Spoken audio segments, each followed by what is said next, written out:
What's up, man? How are you guys?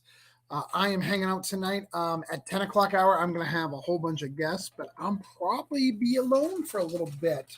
My Cthulhu crew is doing whatever they're doing. They're all out promoting and doing stuff and shows.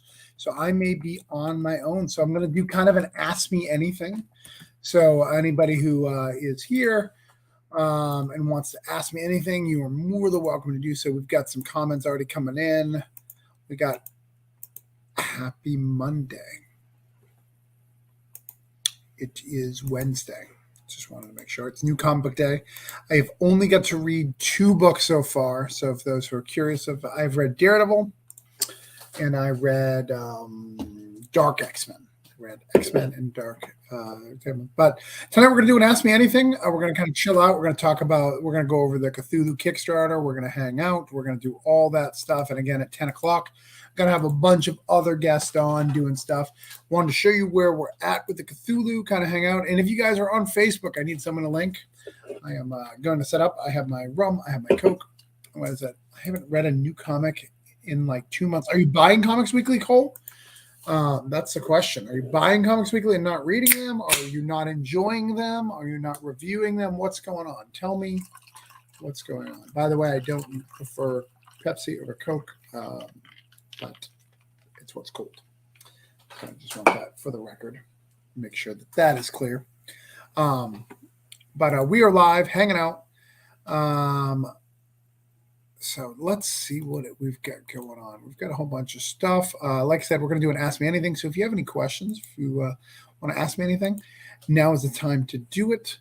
Because you're going to get me. You're going to get me alone. I'm going to be amused. I'm going to try to amuse you. I'm going to show you the Kickstarter. We're going to do some cool stuff. Hold on. I haven't been in the shop in like a month and a week. What? I got the TMNT Street Fighter comic the last time I went to the shop. Even Travis can't stay long, but I wanted to pop in. Thanks, Kat. You were on my other show. I just got off of another show, had like an hour break in between. Tried to put my son to bed because tomorrow is his first day of school, which is super exciting for me. That's what I'm going to be doing. But tonight we're going to be talking about Kickstarter. So let's talk. So this is a new Kickstarter that a friend of mine in New Hampshire, they're almost funded. Oh, no, they are funded. All right, so we're good there. It's in New Hampshire. It's kind of a kiddie book, but it's fun. So I like it, and I wanted to share that out. Let's see what else. Let me show you a couple other things that I'm backing, just in case they come on the show or don't come on the show. What else did I back? This just launched today. My friend Tyler doing his thing, killing it already. That's really good. 178 backers in the first hours. He is like 6 hours in or something crazy. Killing it like he always does. Almost a 10K. I wish I had that support, but he's killing it. He's doing good stuff.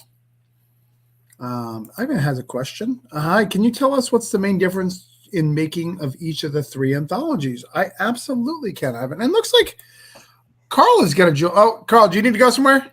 No, I'm just grabbing my coffee. Coffee? Does he know it's 9 p.m.? Yeah, I got a lot of work to finish, though. You got some work to do tonight? Yeah, I really do. Ivan says, can you tell us about the main difference in the making each of the 3 anthologies, Oz, Wonderland, and Neverland? It's easier to get talent as you go. I'll tell you that. That's one of the first things. More people want to be in it when it's successful. Difficulties. Oh. Well, the first difficulty is the first one just so for Oz, the only difficulty was getting it funded, right? Trying to figure it out. We had never done something as that big before. So that was a big thing and a big overtaking to go through. Oz was such a big book. We had never done an anthology before. I had never done a trade before. I was super intimidated. And then getting talent that knew more about comics than I did. So at the time, a lot of those guys had produced more books than I had. I caught up quickly because I've done a lot of books in the last 5 years, but started out really good. Wonderland was tough because Carl is such a diva.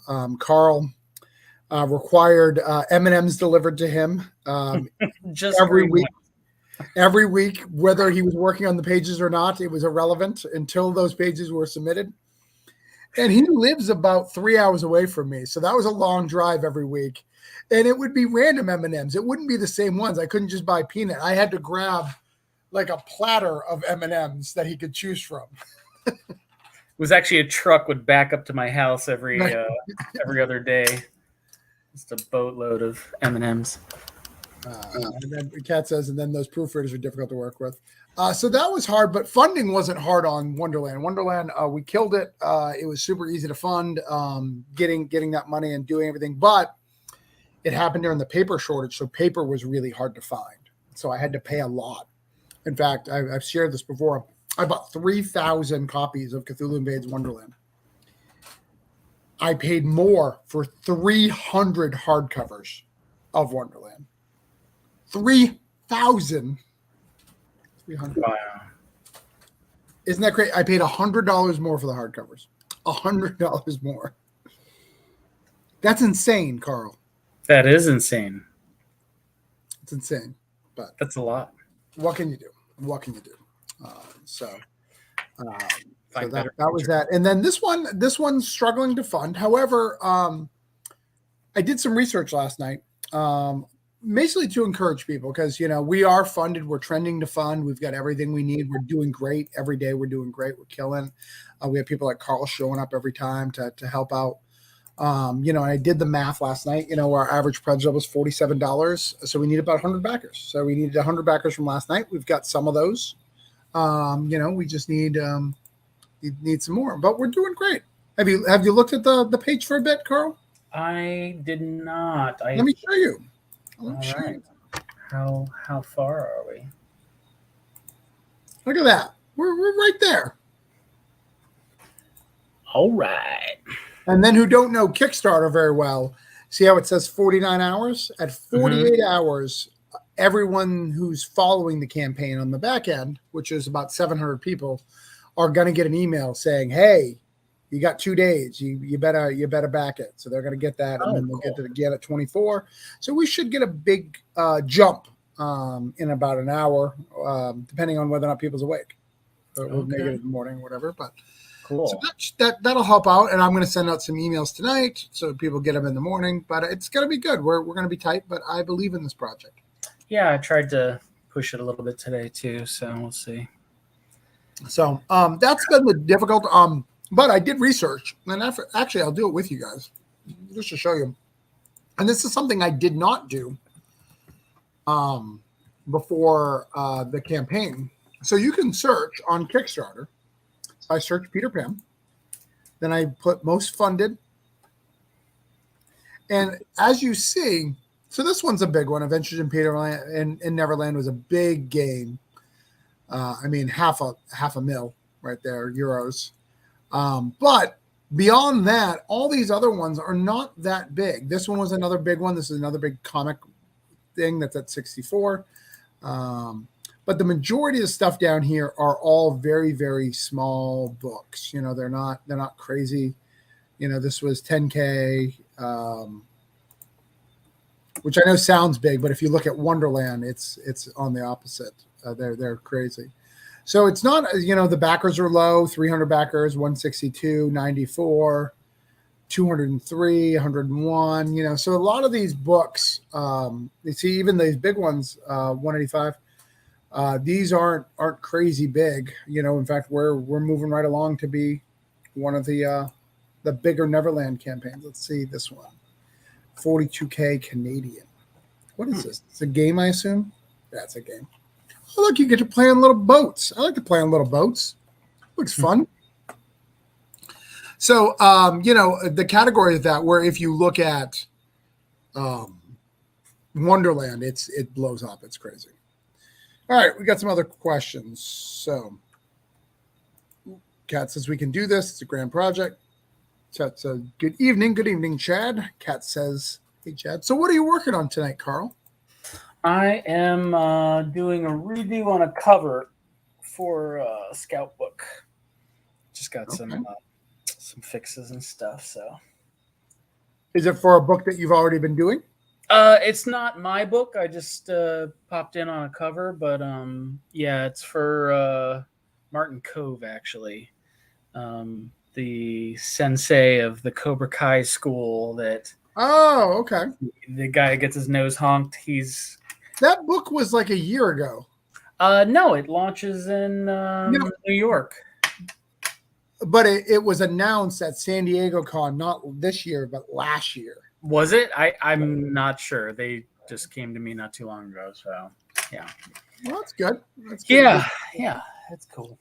It's fun little western. Yeah, and it's something that people will pick up, which is always good, when you're working on something. Yeah. No, and it's cool. I haven't really drawn any western stuff, so it's a fun change. Yeah. And that's written by Clay Adams, who is a great comic writer. Great. Yep. Clay and Don Hanfield, who also was one of the writers on my book, Eternus.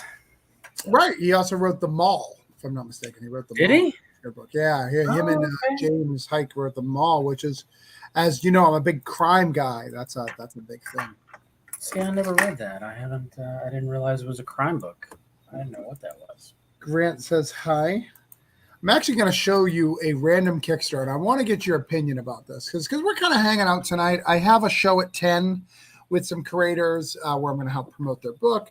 But I want to be here if anybody has any questions. I want to show off the campaign at least once, and I want to show you the wildest campaign I've ever seen. All right. So David Lapham is one of my favorites. Stray Bullets. I love his stuff. Love his stuff. He has a Kickstarter right now with a digital. Okay. It's doing very well. It should. He's got a fan base. Okay. Was that his drawing? Or did he just write it? That does not look like his drawing. It doesn't. I'm confused, but I would assume it is his drawing because of that, but no. Because this in the middle right here is clearly David's work. I don't know who these covers are. But anyways, so tier 1 is $20. Do you know what you get for $20? What? You get your name in the book. You don't get the book, for the record. You get your name in the book. Wow. That's bold. Isn't that bold? Bold. That's a bold thing. For $40, you get 8 pages of the book written by Mark Waid. What? Right? 8 pages of story? 8 pages. You get legendary screenwriter Gary Duberman, who wrote It, The Nun, and Annabelle, for $80. You get his limited print run in print.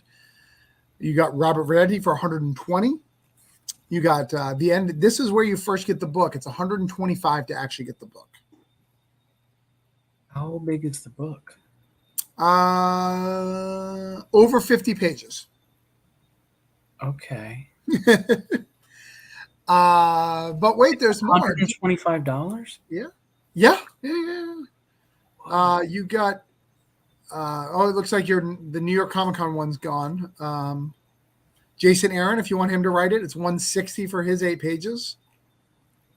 What is happening? So it's a bunch of short stories. It's an anthology. Yeah, if you want Brian Michael Bendis, his 8 pages, it's $360 digital.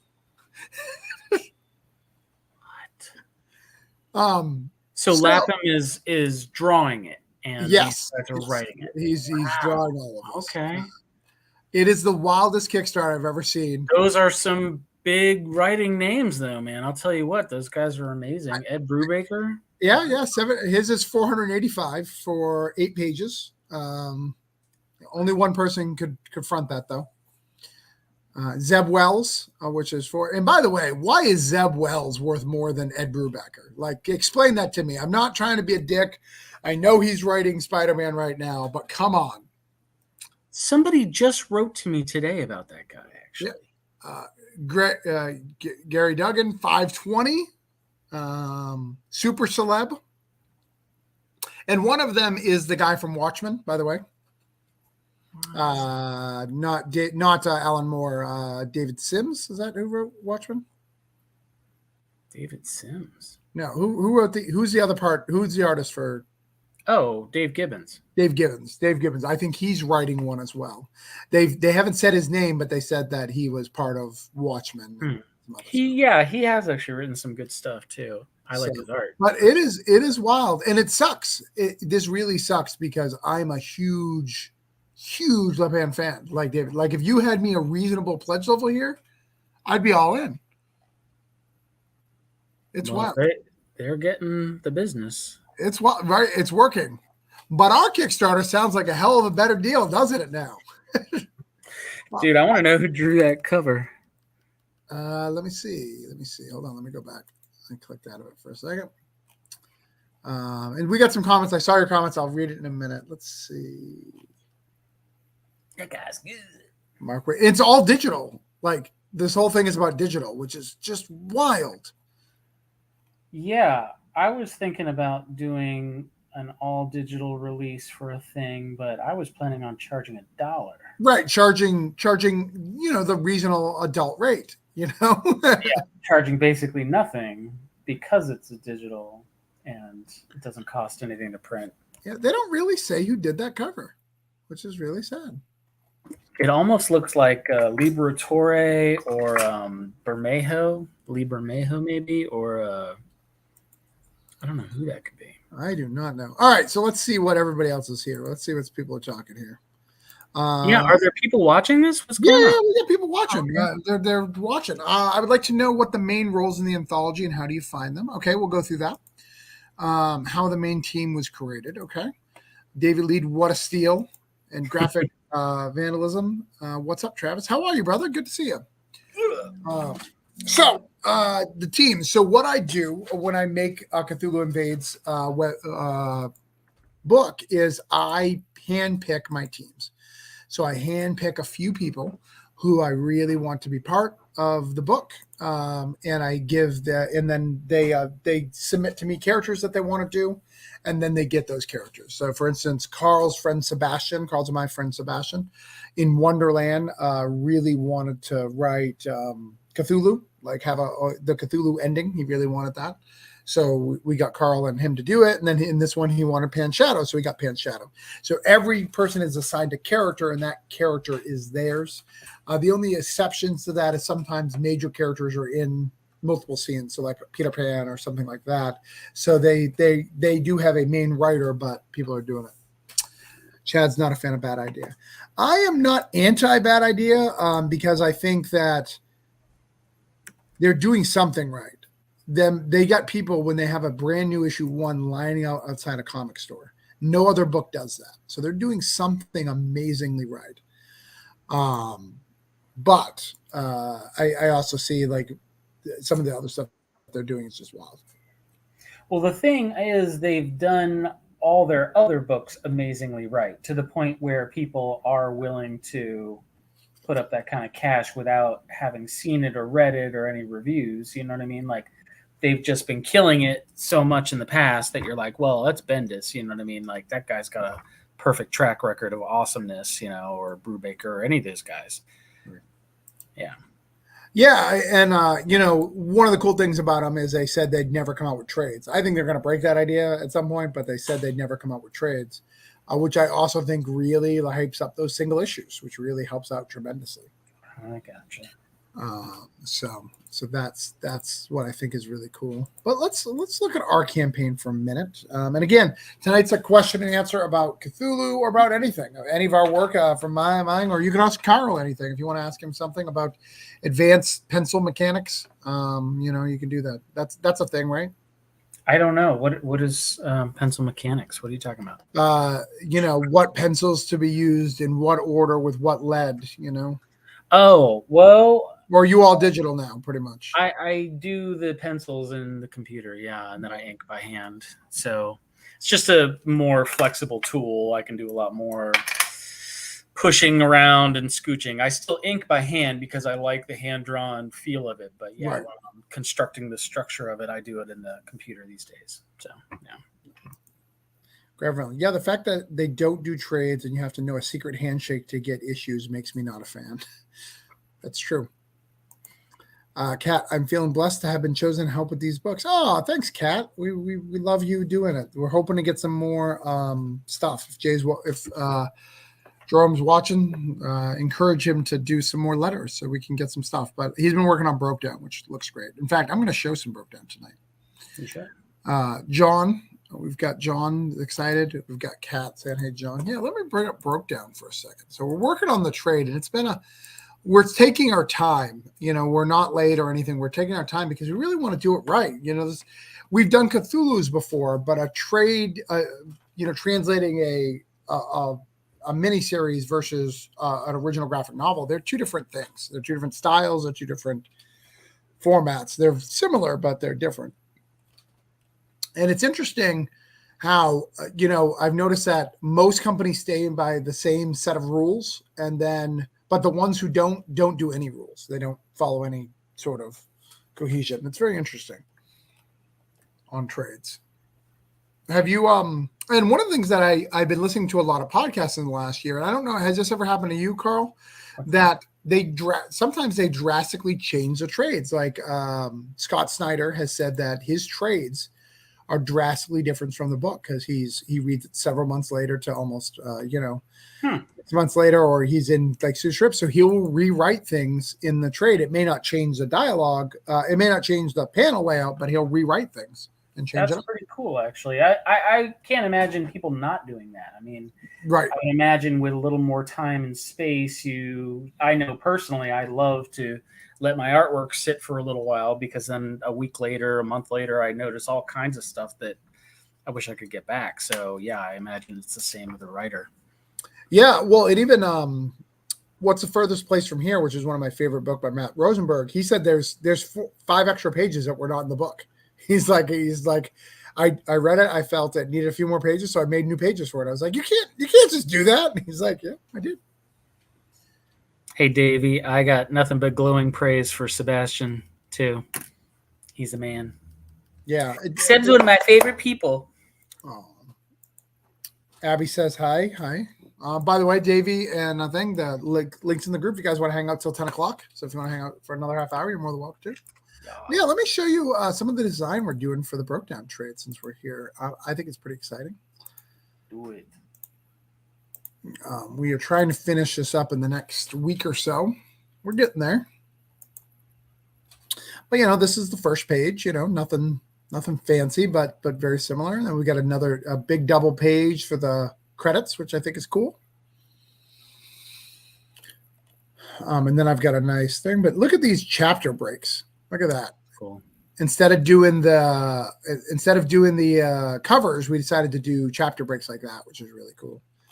Got that breaking out. We got the next one.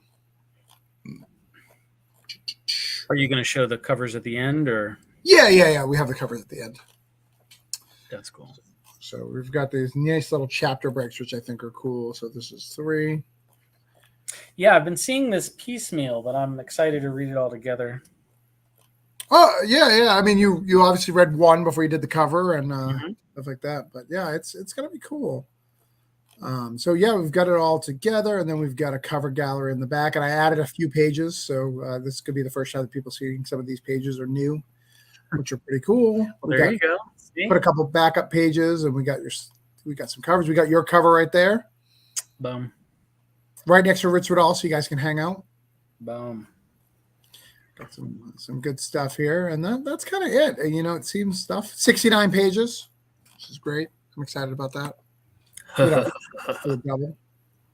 You said 16. What's up, nerds? Hey, Neff, how are you? Neff, did you say you're going to Baltimore? Are you going to be at Baltimore with us? Because Carl's going to be there, and I'm going to be there. We're going to be hanging out, seeing if we win that sweet Ringo. Boom. Yeah, I'll be there with Derek and Maury too. Oh, Derek's going to be there? Yep. Nice. Yep. He's going to do Dragon Con and Baltimore this year. So. I got to figure out what Derek will do for me if I can get him into one of these Cthulhu's for maybe the next one. Yeah, that'd be cool. What will this be, an Orange Cone release, or is Scout going to publish this? Which one, Broke Down or I guess the answer is the same for either of them. No, these are both Orange Cone books. So Scout publishes Granite State Punk, and then Band of Bards publishes Coins of Judas, and then Band of Bards is also publishing this. This will be in the next preview to get your stores. Broke Down is a Orange Cone, not Scout. My bodies broke down after slanging comics at Famous Faces, and I think my ugly mug may have reverse effect. Was your signing today, Davey? I apologize that I did not make your signing. If it was today, I'm sorry. In fact, I didn't even get your book today. Did they hold them aside? I ordered it, so I'm not sure what's going on. I thought it was next week. All right. Which are the most amazing things about Mega Anthology? Working with people who I can't afford, people who want to be part of something bigger, who are just like, hey, I'll throw in a little bit, like a Cullen Bunn, like a Carl, like people who are doing some stuff. I really, that's the funnest part, is working with these pros and seeing stuff. Now, mind you, that being said, Carl and I are friends. I could ask him for anything. I could probably convince him to do anything, but it's really nice that he wants to be part of it. I know him and Sebastian wanted to work on something together for years, and I'm so happy that I have that's in my catalog, not in Sebastian's. I mean, it does count as part of his. I mean, he did write it. Right. But but I made it happen. Sure. He asked for it. Yeah. He just got to do the fun part. He got to do all the sweating and hustling. So, Ivan has some great questions. He does have some great questions tonight. All right, so I'm going to bring up the trade for a little bit. Slated for the 16th, but got pushed to the 23rd. No worries. There will be more. Okay, I will be there the 23rd. So I will be there. I will be there next week. That next week? Yes, I'll be there next week, Davies. I'll be there to get my book signed. I'm excited about your launch. So I love it when friends finally get their stuff published. All right, and make sure you bring some of those Cthulhu's, man, so you can slang those too, Davey. Don't be scared. Sell all your stuff. Don't be scared and confused. All right. So here is our Kickstarter. We are at 49 hours to go. We are doing some cool stuff. Look at all these. We have 1, 2, 3, 4, 5, 6, 7, 8, 9, 10, 11 digital rewards right now. We're going up to 600. We'll hit 600 very soon. So you're getting a lot of free books, which is cool. We were nominated for a Ringo that we just talked about. We will be in Baltimore with a Orange Cone table. A lot of cool people sitting at that, which is really cool. We are brought to you by all of these companies. So let's do a challenge here, Carl, because I know you're going to beat me, but I'm going to see. Maybe I've gathered more indie credit. How many of these companies have you worked for? All right, not Image. I worked for Scout. Never worked for Aftershock. Who is that to the left of Aftershock? EP? To the left of Aftershock? That's a SourcePoint. Oh, SourcePoint. I don't think I have. I did work for Caliber a million years ago. Never worked for Mad Cave, Dark Horse, Marvel, DC, Antarctic Press, IDW. Not Band of Bards. You did work Band of Bards. Did I? You did a Coins of Judas cover for me. Oh, yeah. Sorry. You're good. Not Xenoscope. Not Black Mask. I don't know if I've worked for Boom. I don't think I have. I think I've tried to, because they're the ones who took over Buffy, right? Yes. Yeah, I don't think I've done anything for them. And then I did work for Valiant. And what was that one on the top there? Top left. Marcosia, yeah, they're a European company. They're only a few years old, but they've done a lot of stuff. And Red 5, I have not either. So yeah. Okay. All right. So I got Scout. I got Red 5 coming. You heard it here first. I'm not telling you what it is, but I got Red 5 coming. I've done Image. I've done Caliber. I've done Bandit Bards. That's me. That's me. So you're beating me. You're beating Do me. I? Just by a few. All right. Just by a few. And yours are more exciting. Those Marvel and DC creds are exciting. Did you know? Dark Horse and Valiant. Did you I'm gonna know? work for Valiant again. No, I didn't. What? You did not. You did not know. Did you know that here? I'm actually going to make you big for this. Your God. one of your comics that you helped create had a flashback in an issue of what issue was it in? Of Red Goblin, believe it or not. What? One Yeah. of my comics? What was the comic that flashed back? Loners. Oh, nice. It had a Loners flashback. A Green Goblin? It was Green Goblin's one of the villains in it. And Loners, that starts out with Darkhawk and he's grabbed the crystal. You know, I'm a huge Darkhawk fan. So I'm like, oh shit, we're going to see Darkhawk. And we do not see Darkhawk. We see him confessing that he became a superhero again in a Loners meeting. And we have all the Loners sitting there and we have Phil, Green Goblin. So it was really cool that your shit's relevant. Yeah. Woo! Comic books are relevant, people. It's not. Because you know, so many people are reading that Red Goblin book. I mean, I am. Word on the street is Seb is probably. everybody's talking about it. I definitely knew about Red Goblin. I also this week again. It's been a week of Carl. I showed Fabian your New Warriors. Really? He did. Oh, You know what he said? No, what? He said you don't have Syl, which was the other girl we needed to add, and we couldn't find room for her. She's a teleporter. He was very upset that we didn't have her, and that I had Darkhawk. Wait, this is Fabian Nikiza. What? Yeah. It's on Twitter if you look up his stuff. Oh snap! Wow, So- very cool. I can show you that even. That's right We there. worked together. You I met worked him. together with Fabian? What'd you I guys met do? him and I gave him and Rob a Deadpool print at a show. I don't know, a couple of years ago. But yeah, Was he was wrote that your the Deadpool Superboy Magneto book print? that I did. Huh? Was that your Deadpool Magneto print? Mm-hmm. Nice. Yeah. This is the one we're talking about. But he was upset that we didn't have a character, huh? Yeah, there's a character called Syl. She's Silhouette. She does pop. Eric, I see you in the background, but we're not adding you guys till 10 o'clock just for the record. So Oh. all right. Yeah, I'm doing a second one at 10 to help Kickstarters. You can stay, Eric. I didn't mean to kick you off. I worked as an artist from Mad Cave too, but when it started in Boca, Colombia, interesting. Huh. Fave wrote my word balloon when Carl drew me in Superboy. Did he? That was a Fabian? That Superboy? Yeah. Yeah, that's Superboy. The two Superboys. Yeah. Interesting. Man, Man. I thought that's why you brought it up. Yeah.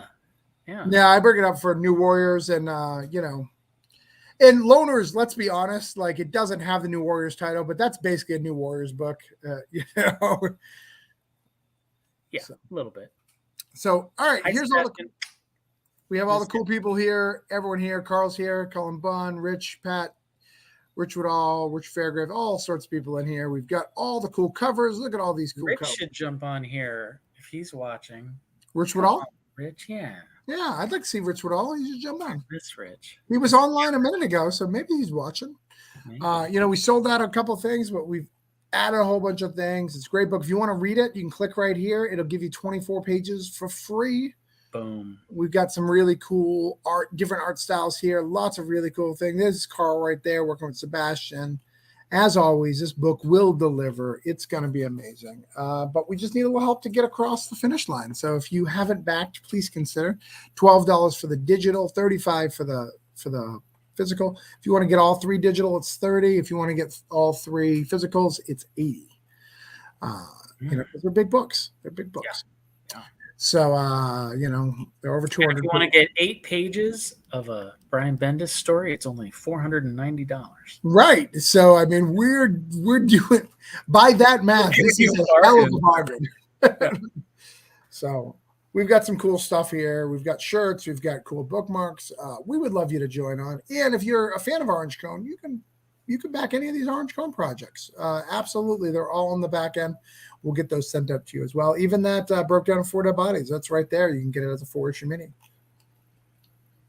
Nice. We do these cool signings. Look, that's Davey.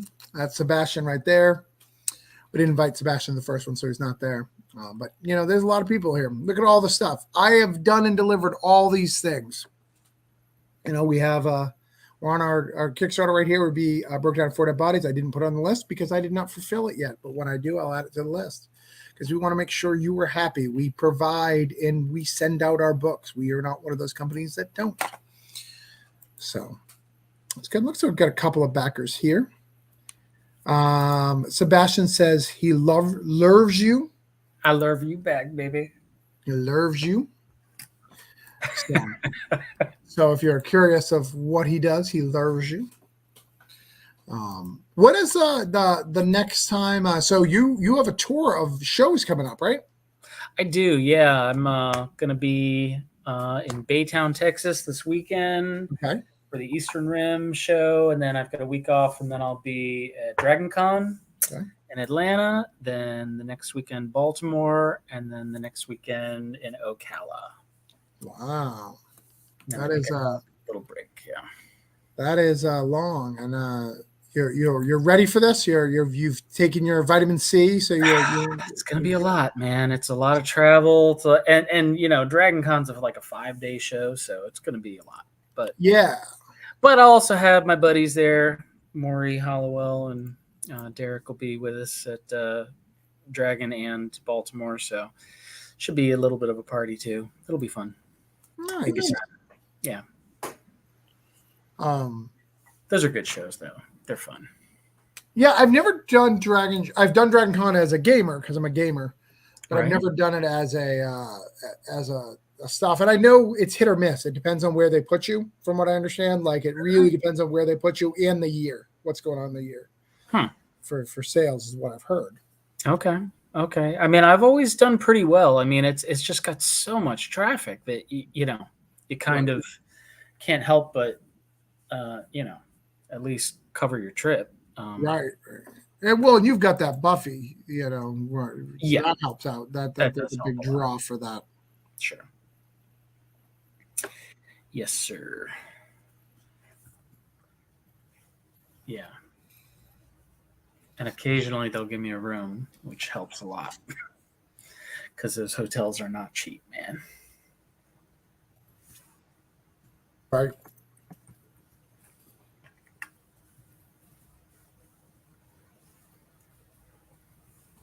All right. So that's that. Send me the links now.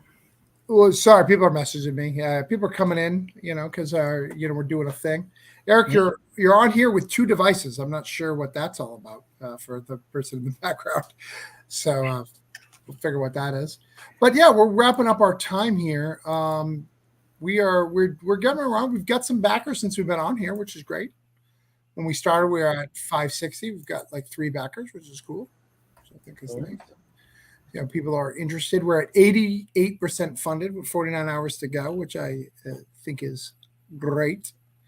And people are excited about this. I think we're excited. This is the first campaign I've ever had people message me and say, so what happens if you don't make it? So, Carl, what should we do if we don't make it? Launch again in 6 months? Trash it. Just trash it. All right. Throw it. That's probably a good idea. Give up. Yeah. Stop making comments. You should print it up anyway, and then it'll be like the lost tome that it'll become like Old Man Skywalker, where it's this really valuable collector's item that you can only get if you know a guy who knows a guy. I think it'll be like that anyway. I think in 10 years' time, people will be like, you can't even find those copies anymore. Sorry. That's okay. Someone's trying. So the store we like is the Collective. One of the stores that we like to do stuff is trying to asking questions about how they can back. What's up, Danny? It's not Danny. Danny is no longer there. Oh, that's right. He went to Blackbird, or what's the name of He's that? at Blackbird right now, but Blackbird. we still love Brendan, and we're still going to do a signing there. One of the things, if you're a store and you're watching this, which I don't know if you are, but if you're a store watching this, if you were in Florida, I will bring a fucking crew. I will bring I'll roll like 12 deep, and we'll hang out and we'll do some stuff. So it'll be really cool. All right, so we've got Ivan. Ivan's got some questions about our stuff. Do you know most of the artists in Cthulhu meets Neverland before you met them for the anthology? Most, yes, absolutely. I knew most of the people. It's kind of a personal thing. I unlike other anthologies, I handpick. I ask favors, call in favors. I ask people to come and be part of these things. So that's something that I do. So yes, absolutely. That's what's going on. I do ask favors. So I do most of them. And then the people I don't know is like Cullen Bunn. I just didn't know him. But he's a really cool guy, really down to earth. So, Danny's right here. Hi, boys. Hi, Danny. We were just talking about you and about Blackbird. Congratulations on being official at Blackbird. Yeah, man. I hope you'll still come out if we do go to the collective. Yeah. Well, he's going to try to get us a signing over at Blackbird as well. Oh, cool. Nice. So we'll do that. Blackbird's a little smaller, but also has really good rooms. So it's both, Right. Okay. So, but yeah, no problem, Danny. We loved you. I hope your comic day is good. He watched Blue Beetle and said it's good. Nice. He said it's very Hispanic, which him being Hispanic, he's a proper person to judge on that. Right.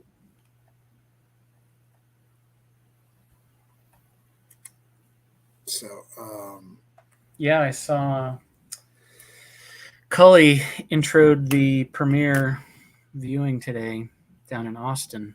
Nice. I guess they the premium screening. Premium? That's not the word I'm looking for. I should stop drawing. Then I'll be able to talk with grown-up words. Well, I want to see this cover. I wish that we could see it, but I don't think I'm allowed. I wish I could share it. They would get mad. They would get mad. And that they already got in trouble for a cover once. So who? So I'll tell you a story. Okay. So they were doing this cover. By the way, Eric and CL, I see you guys back there. We're going to start you guys at 10. I'm just letting you guys know that I see you and acknowledging you. And we got more people coming in at 10. So at San Diego Comic-Con, they did a Red Death Redemption homage, which was good, but it was very close. It was pretty close. And from what I understand, they got a cease and desist at the con to remove it. Is this for that book? That's the book. That's the book. Is it with the guy and the kid both pointing guns? Yeah.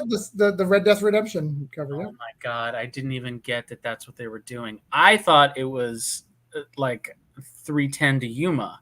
Ah, okay. Because the cover of that is like the two faces. Very similar. Right. Yeah, it was almost the same layout, but wow, I did not realize that.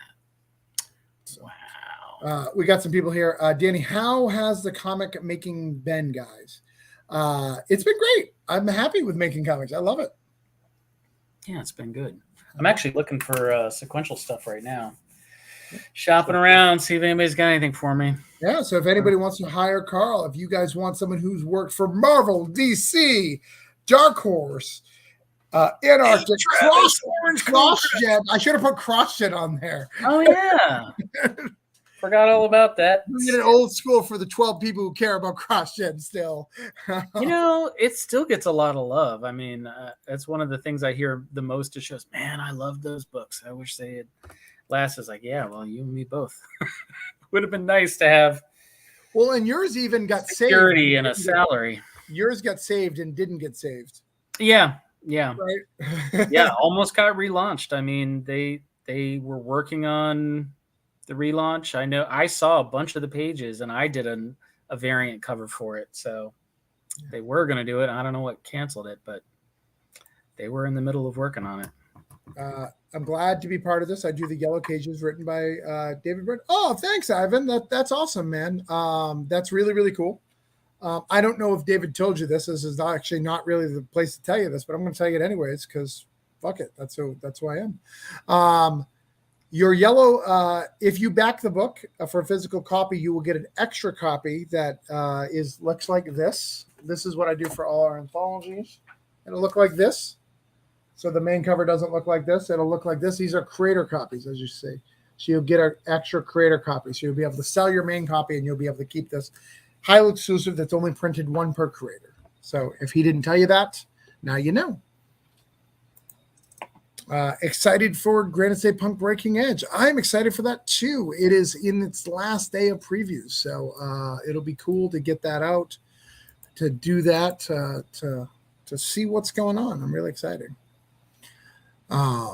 So we've only got a couple more minutes left before I bring the next crew on. So woo! Nice. So make sure you back it if you haven't. You just got to back at the minimum physical level, and you'll get the physical, and you'll get that extra book. So maybe you already have, I don't know, but you'll get that extra book as well. So we'll make sure you get taken care of. That is our promise to you. So I'm going to post this link for people who haven't backed in our channel. Danny, I am so happy that you're here. I'm so happy that you're back in the comics world doing cool stuff. And then is your next con after all that stuff? Is it February? Are you the MegaCon? Who, me? Yeah. Is it really in February? It's in February this year, and Keith has not given us a yes or no of like. I guess we can't mention him till September. I know I'm talking like. I don't know. I haven't officially signed up, and usually I'm kind of, it kind of goes without saying that I'll be at Pensacon, because those guys and I have become. Oh, I don't know if that's the same time. I like Pensacon. Yeah, that's always in February too. So I don't know. It's really good. Yeah, I guess if I had to pick, I would definitely pick Pensacon. I mean, I like MegaCon. Don't get me wrong. It's a great show, but you can get in that hotel with the celebrities. They treat you right. Who's that? Pensacon? Pensacon, yeah. Yeah, I mean, it's just a great show. I love the location. I've got a dear friend that lives down there. It's kind of the only time I get to see him, and I don't know. There's a lot of factors that go into it, but yeah, I definitely I love the crew that runs it. They're just great people, and I think I have enough cred to get invited to Pensacon. To get a table. You should try. I should try. Yeah. Yeah, I really like that one time. I didn't like the hall. It's as far as it is to Atlanta. It's literally the same drive. Oh yeah, to Atlanta from here, but you can even go to New Orleans. Like you can't get to New Orleans, but you can get close to New Orleans. It's like yeah. I mean, Derek and Roland and those guys come up from New Orleans, and they're a much shorter drive than it is from here, and it's in Florida, ironically, which is where I am. It's kind of bizarre, yeah. But it's a nice little con that I like the two restaurants that I ate at there. The like super expensive one with all the money. What was that, McGuire's? I think so. Yeah, there's dollar bills everywhere. Yes, yeah, McGuire's. I like that one. Yeah, it's good times, man. We did an artist off showdown this year, and Derek and Maury and I were all teamed up, and it was so much fun, man. That was a really good time. Sort of like improv, where the crowd yells out ideas and everybody works together. And hey, Travis, just so I have all the printing for planning, when are you hoping to have through the printed? I will not be able to sell any till December 1st. Here is why. December 1st is when certain parts of Peter Pan become public domain for the theater play, and I just want to protect everybody involved.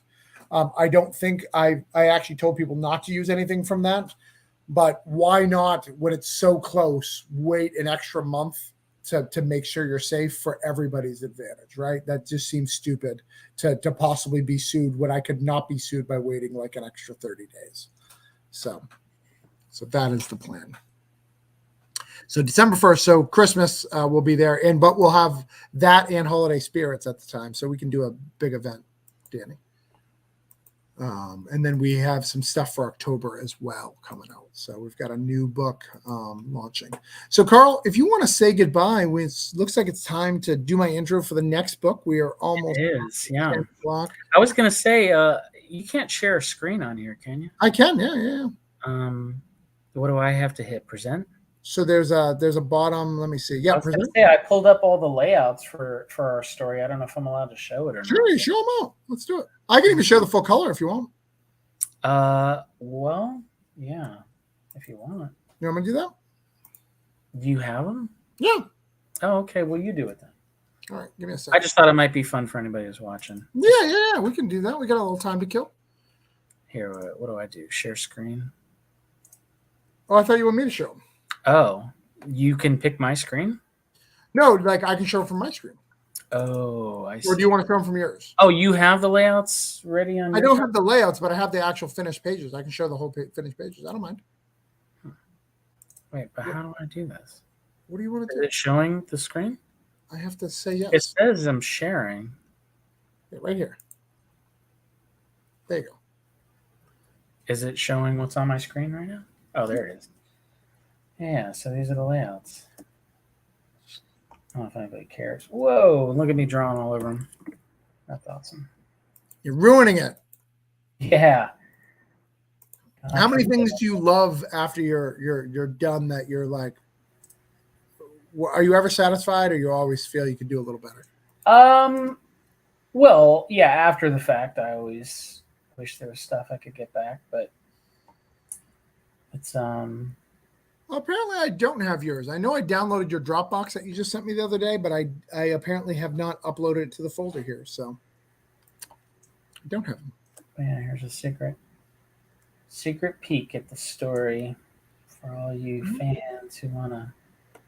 Oh, and there's the big shot from the promo. Yeah, and by the way, the promo that we've done, I actually called it a favor to have Carl switch it out to make it actual pan instead of the shadow. Right, because originally it was him holding the shadow, and I Adjusted it. yeah. So that's what they look like. This is weird. Being in this vacuum over here, I can't tell when anybody sees it. Right. Anybody's out there. There's no noise or. There's people watching. We have a bunch of people watching. We have 13 people watching. All right. So we're good. But I am going to switch over to the next group of people, Carl. Thank you for hanging with us. No problem. Hey, thanks for having me, man. And good luck with the next one. And let's keep getting funded. Let's keep pushing. We'll get all this done. But we are going to do the next one, which is a creator hangout. So what we do, Carl, is because I'm a community guy, I'm going to put everybody's campaigns on this little piece of paper, and I'm going to see if I can get them some backers tonight. See if we can get them a couple of bucks. We'll see what happens. We're gonna hang out for an hour and a half, see if I can get them some backers and talk about their projects. So we're gonna get all that taken care of. So if you're in the background right now, go ahead and do me a favor and message your link to your Kickstarter or Indiegogo or whatever to the private chat.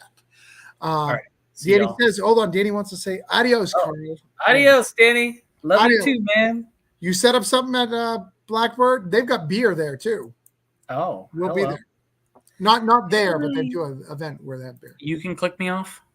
I can click you off. Goodbye. All right. Peace all. Later. All right, guys. So what I'm going to do is I'm going to do an intro. I'm going to play a video, get everybody in on the new thing, and we will get started. So see you in about a minute or so. Let's get that going.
That ended abruptly while I was still eating cookies. Hold on 1 second.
All right. I am here. I'm finally here.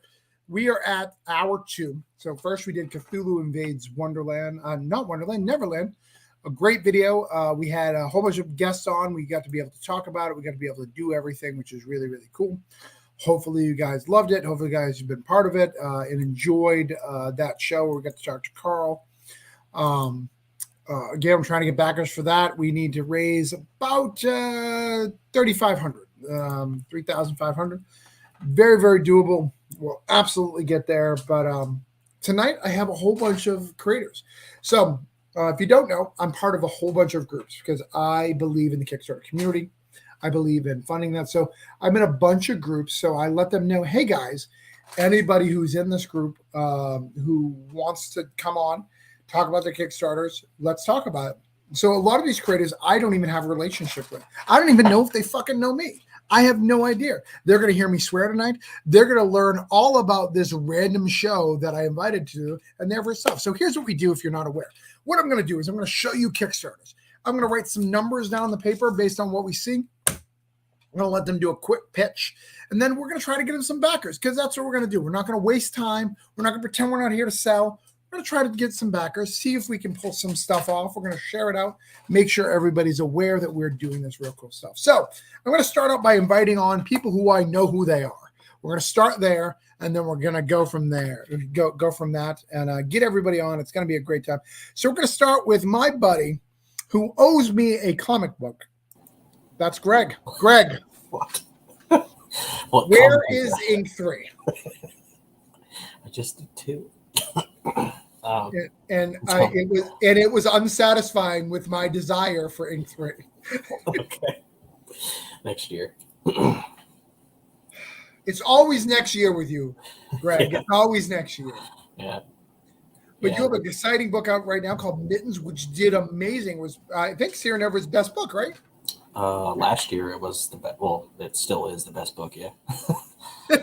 You wanted to just say last year, but like, yeah, it is. It's the doing. Like financially, not necessarily your favorite or whatever.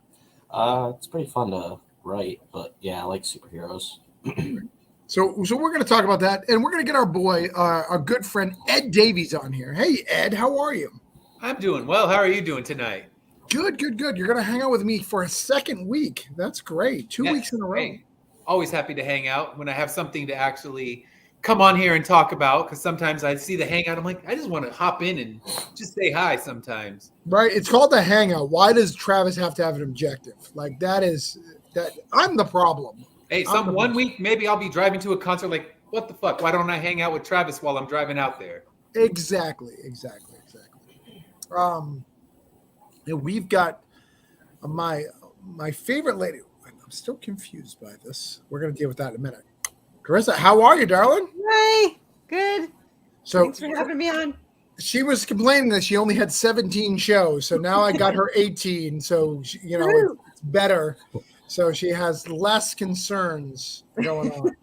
And yours is equal to 2 or more. So it's even better. Well, hopefully tonight. We'll see what's going on tonight. We're going to have to do some sharing. We're going to have to do all that. Oh, look, Danny says he loves all these people. We love you too, Danny. We love you too. And then we got a whole bunch of people back here. Let's see. I know some of these people. I want to before the record. I know some of these people. I know them by name, but I don't think we've ever met face to face. So we're gonna take the person who is the most fake in the background, and that is CL Carr, because I know he does not live there, because either that or he lives who have the same background. How you doing? Good. How are you tonight? I'm good. How you guys doing? Good. Hi. Good. So we're gonna get you on. We're gonna talk about stuff, but we've got a whole bunch of people waiting back here. So let's get some of these other people on. We're gonna get Scotty. Scotty's very intimidating the way he's been looking at me the whole time, just a little slumped over. Like, how are you, Scotty? You're muted. I'm great, man. I'm just relaxed. You just relax, chilling. All right. I'm just relaxed, and I'm trying not to be intimidating at all. All I'm right. just chilling, hanging out with you. It's a hangout, right? We're hanging. Yeah. Well, I get intimidated easily, so let's be honest. So it's not you, it's me. I'm the problem. So, all right. Let's see who else we've got over here. We've got Mr. Sean Woods in his Dunder Mifflin shirt. How are you, Sean? Good. How are you? Good. I like that. Sean was like, "That's a great apocalypse you got there. Look at what I have, Ed Davies." My nerd setup. I like that. My nerd setup is my games that I don't play from a former era when I had friends. They have gone My away. nerd setup's everywhere in the house, but this is just my backdrop one for now, where I sit in front of all my records. Okay. All right. My All right. nerd What's your stuff's best all record? gone. What's that? What's your most valuable record, Ed? Ooh, I have a Butcher cover of the Beatles, so I have one of those. Wow. Okay. All right. Fancy. So if you get the mailing list and you're worried, from Ed, you know where he lives. Just look at his packages. What? That's not okay. That's not okay. I'm the Yes. asshole. All right. That's I'm gonna have to just put a new return address. Maybe I need a PO box or something. They're I'm like, just oh, trying what's to get- that valuable thing? I'm going in. I'm just trying to get you backers, Ed. Hey, So- however, you know what? Backers are backers. Fuck it, let's go. Come Right. on The over, only way to visit. I'll get give you your a- address is knowing what you got. And we got Eric here. How are you, Eric? Hey, how's it going, man? Doing pretty good. So Sorry to what- freak you out with the double entry there. Yeah, I don't know what's going on. Like, are you Skynet? What's going on here? Sometimes I split it to two people, and it makes it complicated. Fair enough. All right. Yeah. So tonight is going to be exciting. We have a full house. We're going to share this out to everyone. We're going to get people talking. We're going to look at all these projects. I'm going to give everybody a chance to pitch. I'm going to share out your guys' numbers, see if we can get some stuff going. If I can get you guys who are watching this, we're watching and in the group, I'm going to share it in both groups, to share this out, because that's what's going to help us get maximum exposure for what we're trying to do here. And we're going to go over everybody's book. I'm going to put some numbers on a page. I'm going to dictate what I think we can raise you, and we're going to try to raise you that money, because that's what we're going to do. We're not going to mess around. Let's be honest. We are here to fund our Kickstarters. We are here to get some money. So we're going to try to do that with each and every one of you guys here. There's the YouTube link so you can share it so we can get people on it. If you guys are watching, say hello, because I know a lot of these people you don't know. So let's get excited. Let's go through it. I'm going to start at the bottom and go up. Eric, who are you? Who is your mother? What does she do? You scared him. You asked Damn the it. tough questions. I did. He's like, my mother. I cannot talk about my mother. That is a solid rule. Hey, man. Are you there, Eric? I'm back. Sorry. Yeah. Okay, who I am, I'm Eric Erdick. I was born in New York and grew up half New York, Guatemala, and half Guatemala. I'm literally a native Spanish speaker. I'm a Latino. You couldn't tell by looking at me. About 6'3", white guy. That's who you ever met. I make a comic book called The Espresso Detective. It's a Mexican PI living in LA and battles depression, human traffickers, and like some supernatural shamanistic H.P. Lovecraftian monsters. It's the labor of my life, pretty much. I kind of do it full time, even though it takes me a year and a half to get each issue out. But drawing it and writing it and pulling it, doing it. The thing I gotta say about this issue, though, is I kind of really fuck it, man. This one is exactly what I want it to be. So we're getting- All right, so we can barely hear you, Eric. Just so you know, we can barely hear you. Here I am, letting you really have it. Okay. I'm thinking this issue, I really kind of linked up with Sonic. You know, I was trying to keep it kind of PG, rated R, and this time I said, fuck it, I'm gonna do the comics the way I like it. I mean, there's people getting all kinds of crazy stuff going on. There's sex, drugs, violence, rock and roll, monsters, cafe racers, lots of coffee, and I'm really proud of this one, man. I think this is like, the real me coming out. And, All right. get out there.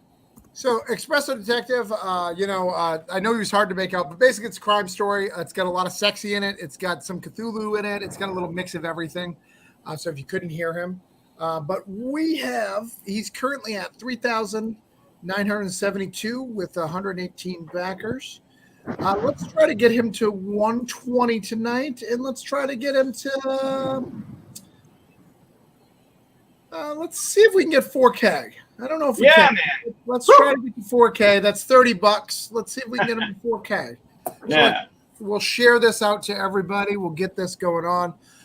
But yeah, it's a 4-issue. It's currently a 4 issues. He's been doing it for a long time. Eric's a great guy. Works really hard and very passionate in this project. Eric and I don't know each other well, but I've backed his stuff. He started this back when I started Broke Down, so we're in the crime category for a long time. I think he does a very unique book that I think is great. So let's see if we can get him some money. So let's share this out, see what we can do. Thanks, man. No problem. We'll come back to you in just a little bit once we figure out what's going on. We lost Scotty, but we'll put Scotty back. All right, I'll get some better audio hooked up too. We got, I had a net hiccup, so I'm back now. There's like 50 people on here, which is great. Comics are booming. Roy Johnson III. I love Roy Johnson III. We're trying to get this out again. Make sure you share out our link. Make sure we get that up. But we're going to go to the next person and see what we can get to see where we're at. I shared out the link if you guys want to check it out. You guys can do 2 things at once. I know it. I know most of you guys are on the phone when you talk to me. You don't even bother paying attention to me. So you can search that while listening to the rest of us chat it up. Okay, so check it out. So next up, let's go to Scotty's now at the bottom. Scotty, let's look at your book. You have got Chronicles of Limbo. Yes, Chronicles of Limbo. It's a story of a 300-year-old half-vampire Native American and her cosmically powered toddler. Okay. Oh, and you're using even fancy There it terms. is. Dampire. Oh, So good stuff. yeah, so the story's about... Yes, I'm trying to introduce some new stuff to people. Go ahead. Tell us. So yeah, it's a story about a 300-year-old half-vampire and her cosmically powered toddler. And sorry, I think there's a little bit of lag. All right, so it's a story of a 300-year-old half-vampire and her cosmically powered toddler as they have shenanigans in the center of the multiverse. It's a comic full of magic, monsters, and mayhem on the backdrop of science fiction. It's very funny. It's kind of fun, like Final Fantasy meets The Mandalorian. Nice. And this is for issue 1 and 2, which is great. It's a fun little book. It's really good. Looks fun. It's got 10 days left to go. We need to get it funded. We need to get it where it's going to go. Let's see what we can do here. So let's write it down. Oh, that's Eric. Scotty. And by the way, if anybody has any questions from the audience about any of these books, please shout them out, guys. You know, we're not, we silent. We're hanging out. Yeah, feel free. I'd love to. I would definitely answer your questions. All right. So we're going to try to get you to 150 and 37 backers. Try to get you 2 back, 45. No, 36. We're going to try to get you. Love it. So we're going to try to do that. We're going to see what we can do here. Chronicles of Limbo. It's a very, very cool book. I like what we're seeing here. It looks like it's fun. Is it all ages? Our target audience is ages 10 and up. Okay. All right. So you can read it. You can show it to your kids, depending on how old they are. Yeah, that's true. Yeah, it's got some violence, but light violence, cartoony violence. Like Saturday morning cartoon violence. All right.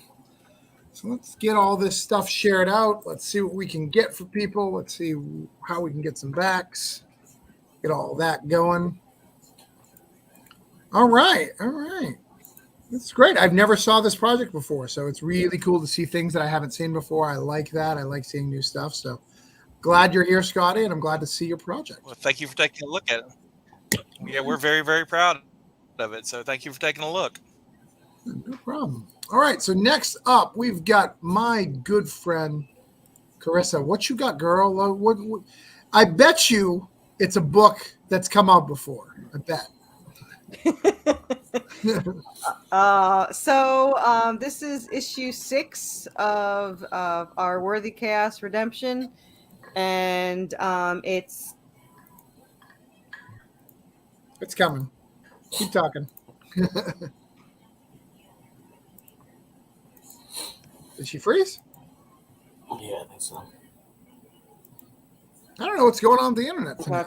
Okay, there. I don't know why it lags. Anyway, I don't know if you heard what I said or not, but Buffy the Vampire Slayer meets Supernatural in Silent Hill in the Resident Evil world.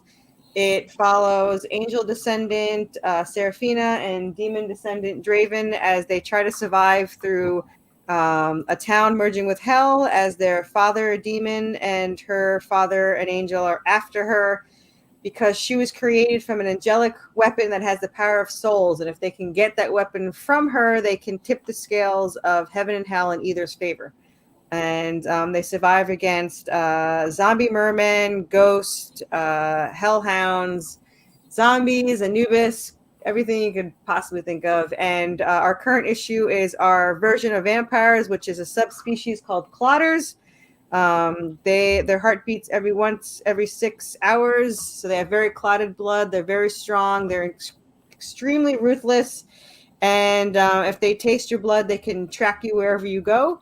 And if you kill one of them, the entire nest will track you down and kill them. So they are now forced to go and track down every single one of them before they can get to them.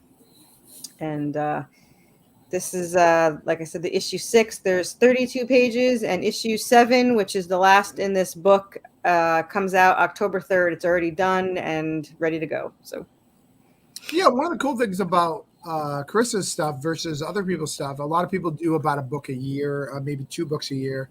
Carissa has it ongoing. She's pushing it forward. It's not monthly, but it's as close to monthly as you can get on Kickstarter. It would probably be monthly if she thought she could get away with it. I'll be honest. Yep. I started 8 months ago. So my 1 year is Halloween, and that's why the Kickstarter, starting October 3rd to Halloween, will celebrate the last book and our last issue in the book and our 1 year. And issue 8 starts being drawn tomorrow, and that comes out January 23rd. I gave everyone Christmas off. That's how nice I am. So look at how nice you are. That's great. Yeah. Let's try to get you to 50 backers. You are already funded, which is great. You and Eric are both funded, which is great. But we always need more, and we always need more backers and new readers. That's what we're really looking for here: new readers. I would love new readers. Absolutely. Yeah, we funded it in 7 hours, which I was very happy about.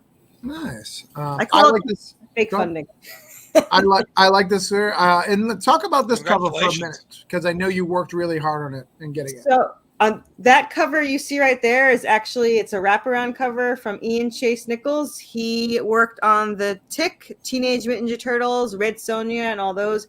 He's absolutely the most nicest guy and modest guy you'll ever meet. And he asked me if he could do a wraparound cover, and I couldn't say yes fast enough. So there you go. And it's absolutely gorgeous. And I'm so lucky to have. He's so funny too, because he's like, "Oh, if you like it, we'll do another one." He did the variant for issue 2. I was like, "I love every single thing you do." So I like this. He sent me a rough sketch. I was like, I would take just that. I love it. So yeah. And Right. Seraphina with a blowtorch is just kick ass. So flamethrower. That's a really cool cover. I like it a lot. So again, we're trying to get you 1,450 backers. We'll see what we can pull off. That would be awesome. All right. Thank you. Next up, let's see. Damn it, I closed that window. Hold on. I'm going to have to fix that because that's going to screw me over in a little bit. We've got CL next up on deck. Again, I am still nervous about him because he does not live in that apartment. I don't know if someone's going to come out from behind that at some point and be like, surprise! We had That would be dope. That would be dope. That would be dope. So let's see what you got here, brother. Hi, everyone. I'm CEO Carr. I am a Northern California creator. This is my first Kickstarter entitled Action Biters. It's an all-age action sci-fi story about 6 extraordinary 10-year-olds who have been tasked with saving the world. They were created originally to study childhood illnesses and be defenders of the earth, and they loved their creator. He basically was like a father to them, until they realized that he was actually mad and he wanted to use them to take over the world. So they fought back against him, but they realized it was also revealed that he had a horde of evil androids. And so they were outgunned and had to go into hiding. So it's a year later from their first encounter with their quote unquote father. And now they're back and everything, more confident than ever to take him down and keep him from enslaving humanity. Nice. So you say right here that it's connected to each other. Which one do you think it's closest to? I would say Ben 10 and Ninja Turtles. Okay. Those are my biggest inspiration. Okay. Both things I love, so you got me right there. I'm already a backer, so that should be a positive sign for anybody who's watching this. Thank you. You're probably at work, so. Yeah.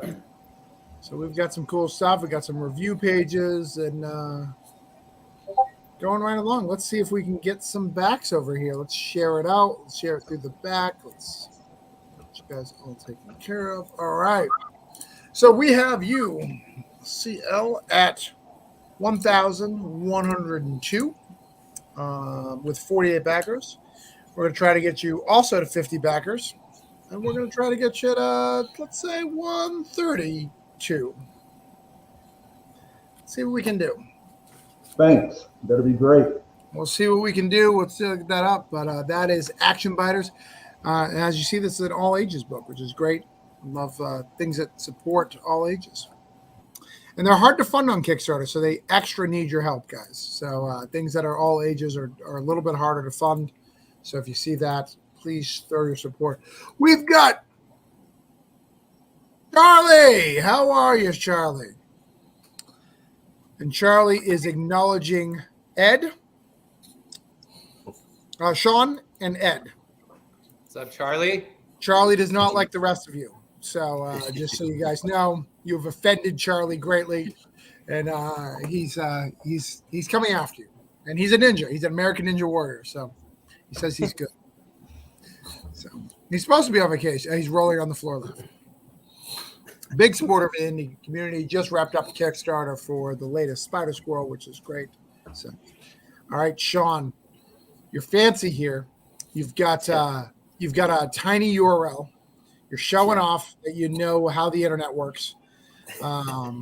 Let's see if you can back it up with this fucking amazing looking book. I've seen this book. I think it is one of the best looking books on the market. So tell us about this book, brother. That means a lot. I appreciate that. Yeah, this is my first comic. Just got obsessed with this one idea on a run one day. Saw some fog and thought, hey, if I went to the other side and it was in the future, what would it be like? And that's I came up with my entire idea. But basically, there's a catastrophic event, and the main character Hunter in his present. And a couple days later, after this event happens, there's fear, there's chaos, and he's just on a stroll, and all of a sudden runs through this fog and is in the future 26 years. And this is what has happened while he's been gone. And there's an overlord. There's the soldiers are called the Swarm. So they're taking over everything, and everyone's in poverty. It's all walled off because this catastrophic event is some kind of nuclear side effect. and it's not just your everyday nuclear kind of blast. There's something else going on, and people are infected, and fear from the infection. They take a lot of the adults away, and you don't know why. So it's a sci-fi dystopian mystery, also with some powers in there as well.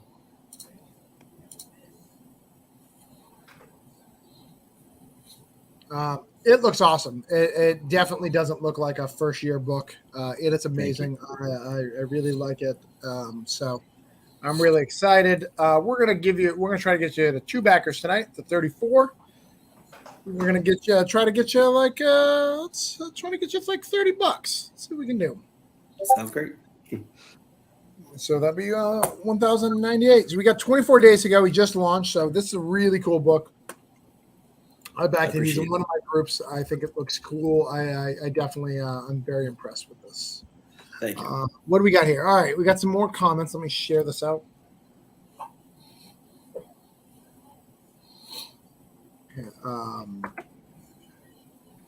Charlie's shopping. I like that. I like you. They're here to shop, Charlie. Charlie's posting that he's looking at stuff, looking at the header, seeing if he's backer. That's what I want to hear. All right, let's see. Hi, all wonderful creators. Scotty said hi. Charlie said, that's not the only tiny thing on Sean. What? He's crying. Since you've been gone. All right. Hey, look at the header. I'm already a backer. That's good.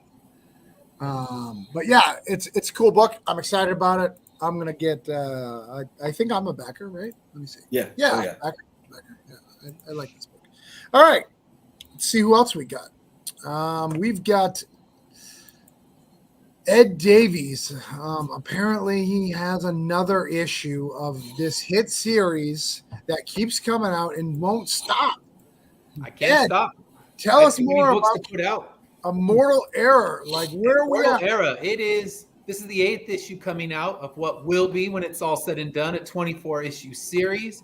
It tells the story of a world 200 years in the future where everyone has become immortal. But when they have their immortality, they don't get powers or abilities. So they don't have this ageless vampire superhero immortality. Instead, they suffer with never-ending life, never-ending diseases and suffering. So that's why our group of heroes are out on a hero's quest to find a way to restore the natural life cycle, because they know the only way to save humanity is by killing them.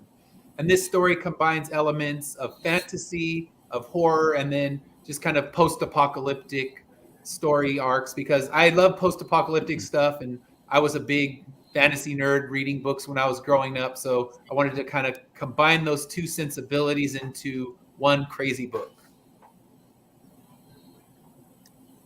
Cool Man, concept.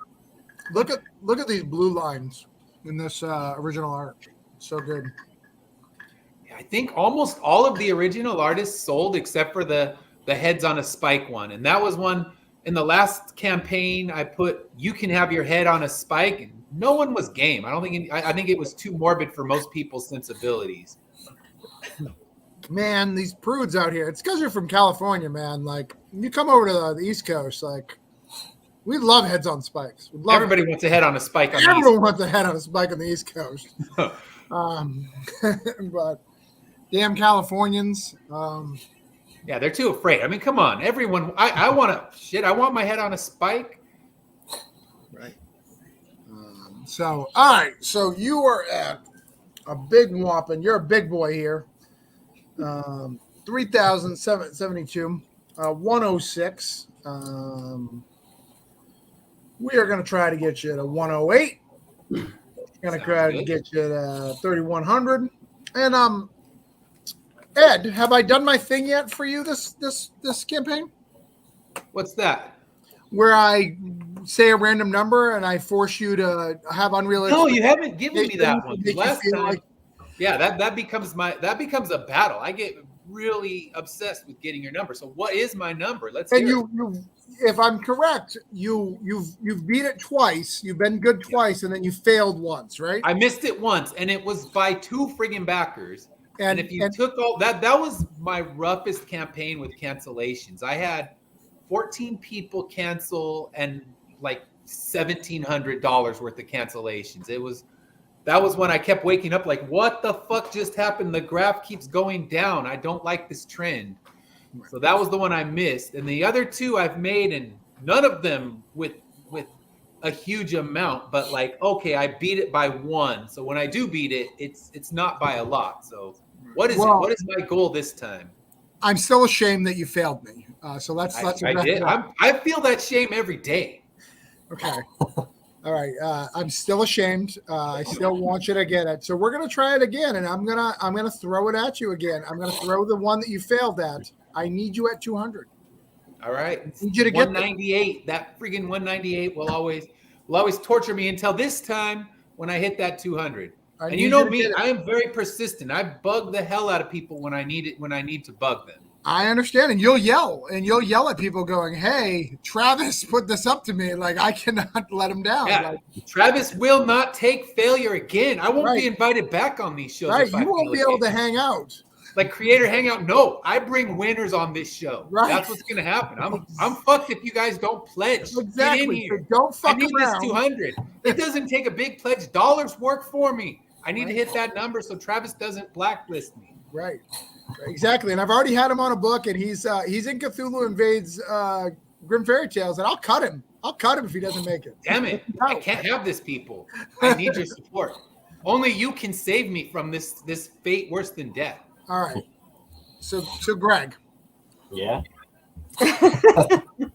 When I click on this, it's going to be Ink 3, correct? We're going to show Ink 3, and we're all going to get excited all together because everyone here is a big backer and supporter of Seer Nova's book, Ink. It's a great book about where tattoos come to life, except in the second issue. There's not a lot of tattoos coming to life.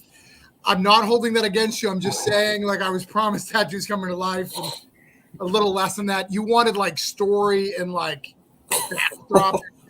It wasn't my thing. I just want cool tattoos coming to life. Yeah. So when I click on this, that's what we're going to see, right?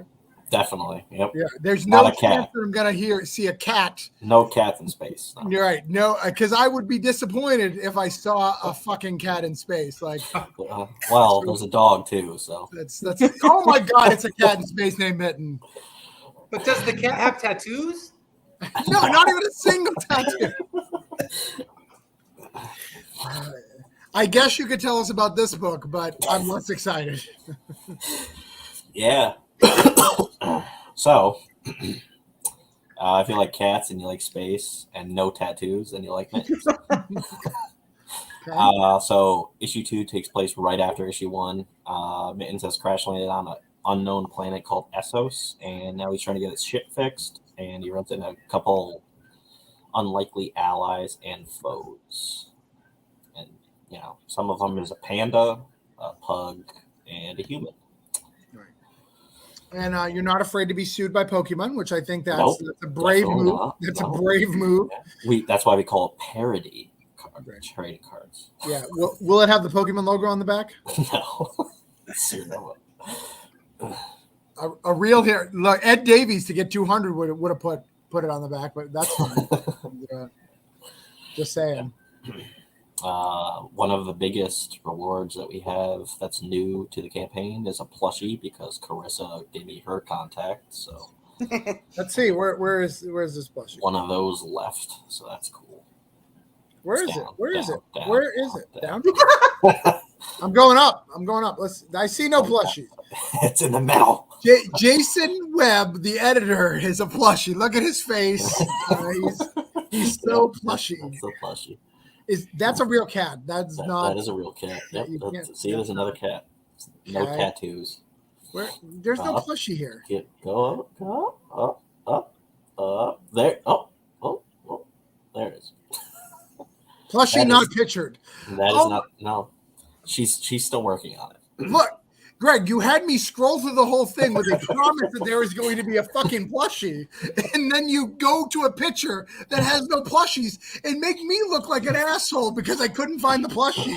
Yeah, I like disappointing you. So Listen here, motherfucker. All right, this is my show. You can't embarrass me, look like I'm looking for a plushie, and then show me nothing. This is not acceptable. That's how I do it. Greg, I am currently hunting down a screenshot from someone to put you on the back of Broke Down in 4 Dead Bodies, because someone said that you said it was the best comic, independent comic you've read in years or something like that. Some sort of quote like that. And then you do me like that in front of these people who don't barely know me. Sean, he's never going to want to hang out with me again. And look at all his action figures. Him and I could play for days, right? We could play.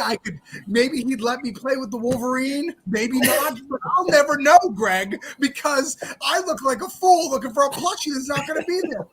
I'll never see CL's real home. He's never going to show me where he really lives because of this.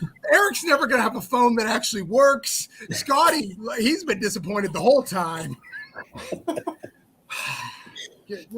I have not. In fact, Travis, come down to Bama. I own a toy store. Come play with me. I've got tons of toys. Do you have them laid out like Sean? I mean, they look like I'm not allowed to touch. It makes it special. But let's show these. I'll show you what I've got. I got a whole toy store. Seriously, right. You're more than welcome to play.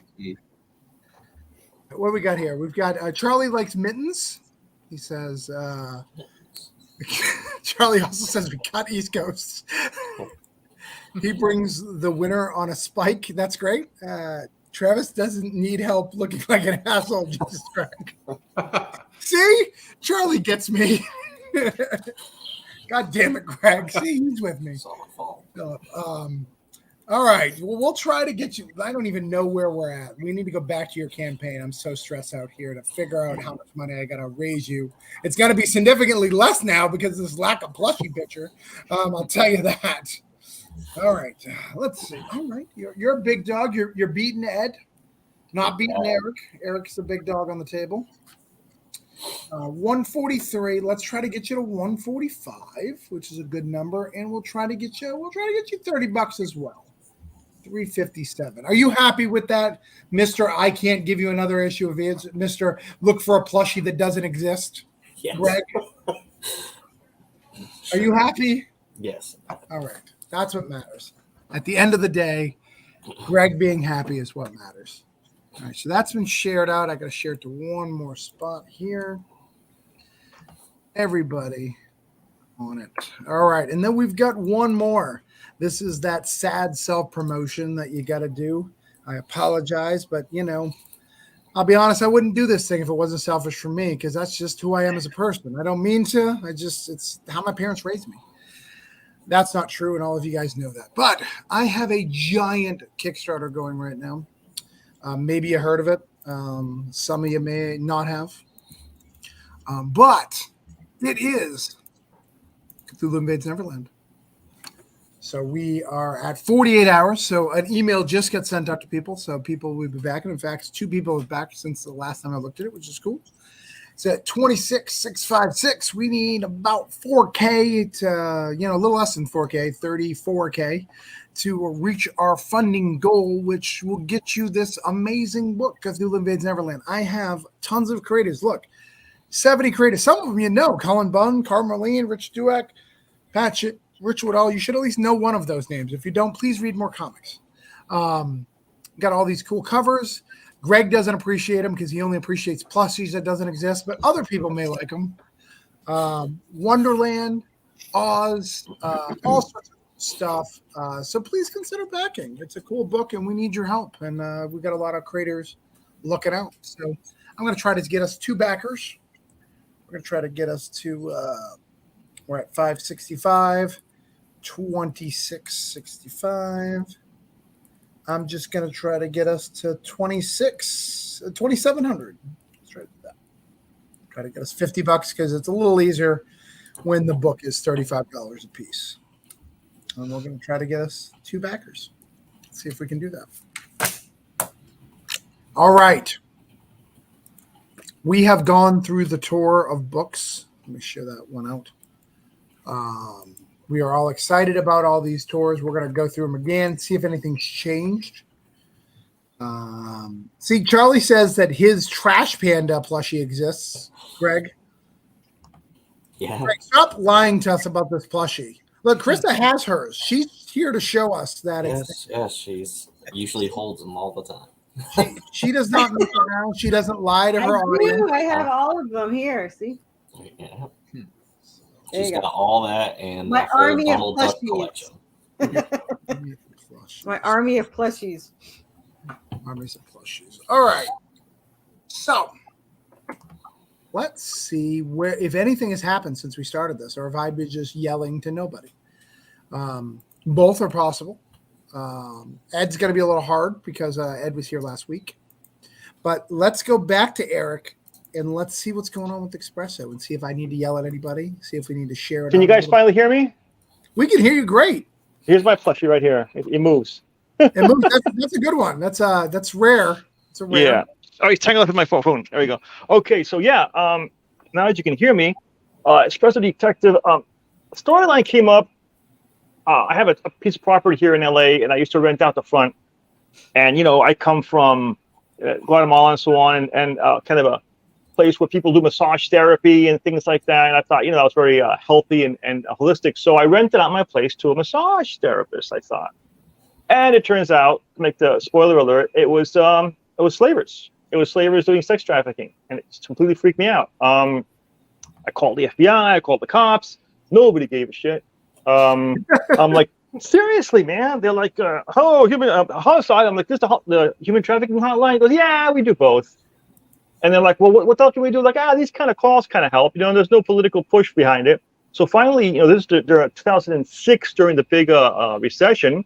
And I said, fuck it. And I evicted them without any hope of renting it out again. And so I created the Espresso Detective comic to have a way to bring a little awarenesses and also to just have somebody just fuck these people up, man. Just like shoot them up and free the girls. So there's a lot of that going on in the comic. I don't exploit the slave girls. I don't show them as sexy or as desirable. There's something to be rescued, but everybody else in the comic is fair game. If you're not a slave, you're going to look sexy.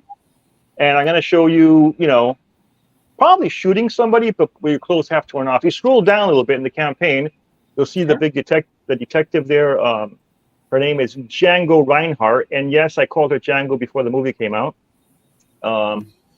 There she is now. If you scroll all the way down to like the sample pages, she shows up to a raid in a cocktail dress and a bulletproof vest. And it kind of, scroll down a little bit more. There she is. It kind of gets torn off in the course of combat. As you can see, the bottom one there, I kind of blacked out the put a little blue thing where keeping it classy. At least keeping it. Well, I wouldn't say it's classy. As you can see, that scene right there, she actually jumps on the guy's face and snaps his neck with her crotch. I found that to be a kind of she calls that twat foo. It's kind of an empowering move for this detective woman. I really didn't hold back in this one. I'm a big fan of Milo Manara and the old heavy metals, and I feel like, that's what I like to read, and I want to put it out there. But I like to keep it, like I said, I want to keep it, all the fun, sexy stuff is the normal people. When it comes to the slaves or the trafficked people, there's no joke there. I just want them rescued, and I want them, it brought out, people to know about it. As you go down here, there's a little bit of blues, some coffee drinking, some kind of surreal dream sequences stuff. Like a shamanistic Carlos Castaneda type witch doctor. That's a Cthulhu type depression monster. I kind of fight depression, so I kind of want to normalize that, make it not a big deal. Hey, I got depression. A lot of people do, and this is how he deals with it. He drinks a lot of coffee. Sometimes he listens to music. Sometimes he drives fast motorcycles. And in this case, he's trying to a spiritual kind of journey to get out of it. So there's a little bit of everything in this. I try to make it all kind of tongue-in-cheek and self-deprecating and kind of keeping it light and fun, while people's heads are getting blown off and necks are getting snapped with twat foo. And I've been drawing all issues 1 through 3. I drew all of them myself. And this issue, I actually try to speed up the process by hiring a couple of artists. It's a Mexican guy. Some of the stuff set down in Mexico, so I figured I'd hire him to do the south of the border scenes, no pun intended. And he did a great job, so I kind of had to do some of the regular LA scenes. I hired another guy from Eastern Europe, and he got so angry at me that he didn't want his name in the comic, so he comes in as anonymous. I mean, I paid him, but he just didn't like me, I guess. All right. And also, I wanted to say, I mean, is it Carissa is your name? How the hell did you put out so many comics? I mean, I've been struggling to put that out. She's cranked out like 6 comics in the time it took me to do one, you know? Bro, That's she impre- doesn't mess It's around. called putting yourself into debt for fun. So I Don't- tried that. It didn't work. don't follow my lead. It's it's not a smart way to go. I worship you. You're a goddess. Get out of here. will- so the secret is I already have all 50 issues written for this. So so that helps. So the series is completely done and written, and my artist is fast, and he's new, and he quit his job to do this for me, and so yeah, we're cranking him out as fast as we can. So That's sweet. I actually wrote the whole thing as a screenplay, a script. I used to work in casting here in LA, auditioning actors, and I'd meet an actor I really liked. I said, "Damn, this guy would make a great detective, or she would make a great, femme fatale." And I kind of put them into the comic. So I wrote it as a screenplay first. The whole story arc is written. The Nice. fun thing though is each issue that I do, I actually end up adding and changing things to the original script. I don't marry myself to it. If, suddenly the characters want to go that way, I take them that way. Do you do that at all, or is it go like you set in stone? So I added Anubis wasn't in the original for more than like a page or two. He was just come in and come out. But I love the character so much, and when I was doing the script, I just absolutely adored him. And then I'm glad I did, because he's so freaking marketable. So Anubis became everyone's favorite, and I added the Hellhound that he plays fetch with, and everyone loved that. And yeah, I did that. But the other thing I did was I added the two fathers. They were in the story, but not until series 2.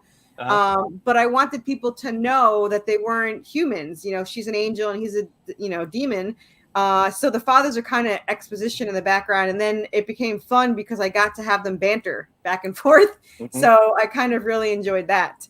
So yeah, I did add a lot to it, and it made it better. So I'm biased. It's great when they run off and do their own thing, isn't it? You start a story and then they take it. The characters just take it. Oh, my character writes the story. That's how it's so fast. I've argued during a scene I was writing with the character in my head, being like, "This doesn't make any sense and this is stupid." And the character's like, "Just keep going." And then it wound up my favorite scene. I was like, and everyone's like, "Where did that scene come from?" I was like, "I don't know." Like I have no idea. So, and sometimes the secondary characters take off. Like I think Lady Death was a secondary character for Evil Ernie, wasn't she originally? And now like that's it. This is the main thing now. So I'm thinking maybe this detective chick with the torn off dress might have a spin-off. We'll see how well received she is. Sounds like it. All right, so we've shared this out, guys. We need to get, let's see where we're at again. We need to get, we're trying to get one more backer to 120 and trying to get into 4K. So we need like $30 and one more backer. So let's see. I've shared this out a little bit. Let's see if we could do that. Guys, help each other out. Help the Kickstarter community. If you haven't backed this, please consider. And people, Ed knows and Greg knows, I will yell at people if I have to. And I don't want to do that. There's a lot of people here. I want to get that reputation, but please, we're gonna skip ahead to the next one. See what we got. What I had, Scotty. I looked at yours a second ago, and it went down a backer from what we happened. What happened? Bastards. What happened, Scotty? I don't know what happened. They were afraid, I suppose. Well, I put money in to get it back to normal. They're fucking jealous, Scotty. They're jealous of you. That's right. They are jealous. Yeah, you're so chill. They're just like, what the hell? That's what it is. They're jealous of me. They're just jealous of me. All right. I like how yours started as a screenplay. Mine did too. I've heard that a lot. Except mine was I knew I didn't have the budget to ever film it. Okay, that's because they ain't us. Charlie, reverse backer.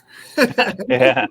That's true. All right. That's So we still need to get it. I backed it to get us back to 35 because that just wouldn't fit my math. But the positive is I gave more than whoever that backer was. Because you were at 139.35, and me putting more in, I got to 114. Right. So you're way ahead. Yeah. So let's talk about it again. Let's see what we can do. Woo! We'll take it. Thank you. So yeah, we'll talk about Chronicles the of Limbo movie is story about a 300-year-old half vampire and a cosmically powered toddler. And it's set in a great background of the multiverse. And we've got multiple covers, including by my ex-wife, Amanda Rachels, did it from Inverse Press and Flatline Comics. And she did the one with the skull guy up front, up above. Before or after she and was then in it. the other two. Yeah, you can't just skip past the ex-wife. After, a little we've bit been more. exes. Sorry. So we've been divorced for a very long time. We both do comics, and we both love each other. We're great friends. So obviously, she did a cover for me. So she's amazing. How could you divorce a woman who likes comics? But, I mean, that's like a we just didn't unicorn, work dude. out as a couple. Well, let's put it that way. I mean, I like her more than you. Can we get her on? I'm just bad at marriage. All right. He's got some great art in the interior of this comic.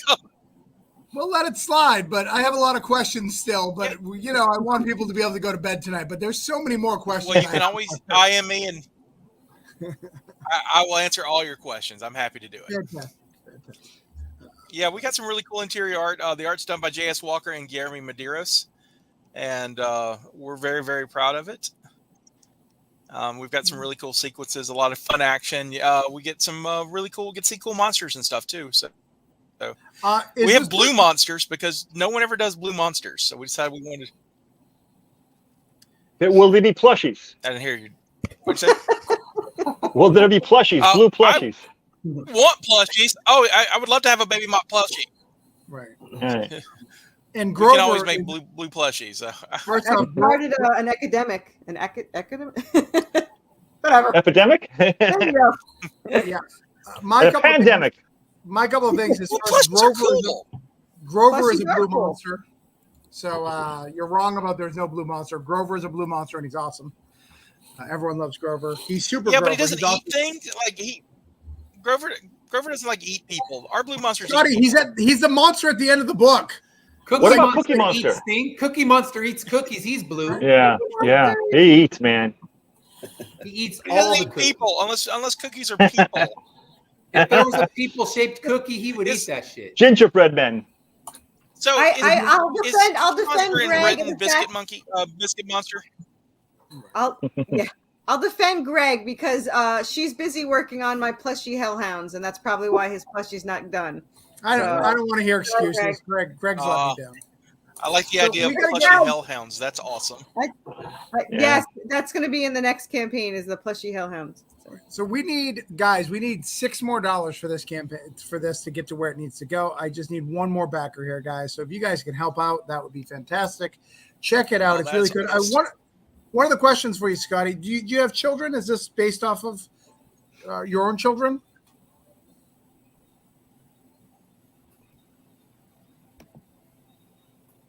I think you're muted, Scotty. I don't think he's muted. Did you hear me? He's just ignoring you, man. I said, do you have your own children? Is this based off your own children and possibly your love of them, or maybe you don't love them. I don't know how you look. Damn it, Scotty. I'm pretty sure everyone only Now he's freezes frozen. when you're talking He's frozen. to them. Sure, Scotty says he divorces children. Damn. Scotty's divorces are out of control. I like that he looks like he's gonna kiss me. Like he's like that. That question was just so sweet to him. All right, Chris, we're gonna go to you, and we're gonna see if anything has changed on yours. Things are not changing. People are slacking. They're not backing, and I'm getting angry, and I'm gonna have to yell at people. And I don't want to do that. I don't like yelling at people. Well, I just backed Greg's and Sean, so those two changed. So yeah, I know we don't have time to show my video, but if anyone wants to go watch the video, the song is a song that we wrote and produced and had sang for our story. Do we have time? Let's see it. What do you think, Travis? Don't you tell me how much time I have. Do we have time, damn it? It's like a 3-minute video because it has The a summary. caffeine's hitting, man. The caffeine's hitting. I need a story. Okay, if you want to show it. All right, hold on. Scotty's back. We got to address the situation. Scotty, are you okay? I'm fine. I'm just having net hiccups. Right. Oh yeah, look at your campaign. See what you got on there, buddy. Scotty, do you think it's because you talk shit about blue monsters? Because like it's really offensive. Oh no, he hit your goal, bro. He hit your goal. What? Let me see. Hold on. Probably it has to be that, right? Let's see. Chronicles of Limbo. Let's see. I think we've got some love from our fellow creators. Oh, look at that. You did good. Yeah. Oh yeah. Oh yeah. Scotty, that's what I promised you. That's what we got you. We're gonna mark you off right here. That's what we're I talking haven't- about. I'm waiting for the number to load, so I haven't seen it yet. That's what she said. I have it loaded on the screen. You can't see my screen? There we go. Thank you. All right. So we got Scotty. We got one There off we of go. our list, guys. Sorry, I was looking at Thank my you. own screen because I was trying to get it to load. So Scotty, I have one question for you that I really want to know. Like going back to Sirius, which is I've won- hard. Sure. Is this based off of your own children? Do you have your own children? He does not like that question. No, I don't have any No, kids. Okay. He used to be a kid. I don't have any. That's I it. don't have any kids. I have just fictional children. Right. Okay. They don't. That's true, I exist used to like be my a kid. plushies. He used to be a kid. That divorce also probably affected that Yeah, kid. so- Throwing it So out wrong. there. Maybe a little too real, but To be fair, true. she doesn't have kids either. So Hey. Fair enough. He doesn't have. Charlie says he doesn't have kids anymore. All right, so let's see where we shared off WorthyCast so we can watch this video for a second. No, Scotty, go away. You're already at your. So the music, the background music is the instrumental version, which is also available as a download on an add-on where it comes with both the instrumental and the vocal version. Our new song is going to be for book 2. It's a zombie song that's being made now, and that'll be in January. And in the video, if you show it, you get to at the end you get to see the animation of Anubis, which seems to be everyone's favorite. So, All right, let's get it back. I apologize. I exited, because I'm a pro at this. I X'd the window that was open. you deleted my whole account. Anubis, a dog face boy. I'm looking for it. Oh, hey, guess what, Greg? There's still no plushie on your page. Just as I'm looking at stuff, Imaginary plushie. the plushie's a lie. Everyone knows the plushie's a lie. You have to send Greg a plushie, man. Really frustrating. it's a theoretical plushie. Yeah. It's Hey, a you know quantum what? plushie. He still sold 4 of them with no pictures. So Now that's skill. All right. So Charlie says their heads on spikes, but no plushie. That's correct. I got Heads on spike plushies. That's what I should have been Now doing. that's what you should have been doing. That's sexy. That would have sold, even in California. Oh yeah. I get visitation. I get vegetation. Numb. All right. I don't know what's going on there, and I'm a little scared, so I'm not going to ask any questions. All It's right, a horror comic, so. let's play this.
All right. We've listened to a lot of that. I saw Anubis, a dog face boy. basically, to sum up, if you guys want the rest of it, she's a small town girl living in a lonely world. Was there a train involved in the story? Yeah, it's just a train going anywhere, man. Like, and they meet up At midnight? Yeah. He was just a city boy, and he was born and raised in South Detroit. It's a beautiful story. Accurate. It's a thing. I know this comic. I read it. That boy was running from himself, living on a higher shelf. So we have not hit your goal yet either, but we are so close. We need one more backer here, which I definitely know we have. I just sent a whole bunch of shares out. So why don't you pitch it one more time of why we need to Redemption Chapter 6. Well, if you like nonstop action, supernatural beings, angels and demons and war and all that fun stuff, this is obviously I think I'm biased, is a great story. A little unique thing about the story is that the two main characters are written by two completely different people. I wrote the story and I wrote everything Serafina, but my co-writer wrote everything Draven. So all his thoughts and speech and everything is my co-writer. So you have these two very unique personalities. Like Serafina is more like me. She talks nonstop and doesn't think very much. And Draven thinks all the time and doesn't talk that much. So you have those two personalities. But the story gets better as it goes. And again, I'm biased. But we have lots of plushies. I've been called the merch queen. We have statues and 3D statues, handmade statues, plushies, stickers and buttons. And there's a lot more, but I didn't list it all because I didn't want to make everyone spend an hour searching through all of it. So, and then in the add-ons, there is a secret cover that is an uncensored cover that I put in there. There is no mention of it anywhere on the page or any pictures until you get to the add-ons. But there's also coloring books and everything like that, and some original art. And so you went a little sexy this one, huh? It was a gift by a Marvel artist that worked on New Mutants, Deadpool, Iron Man, and so I didn't want to not use the gift, but it's like I said, it's an add-on. So own it. It's not your thing. All right. Yeah, my brother bought it. That's who bought it so far. So it's a topless female vampire. So there you go. Nice.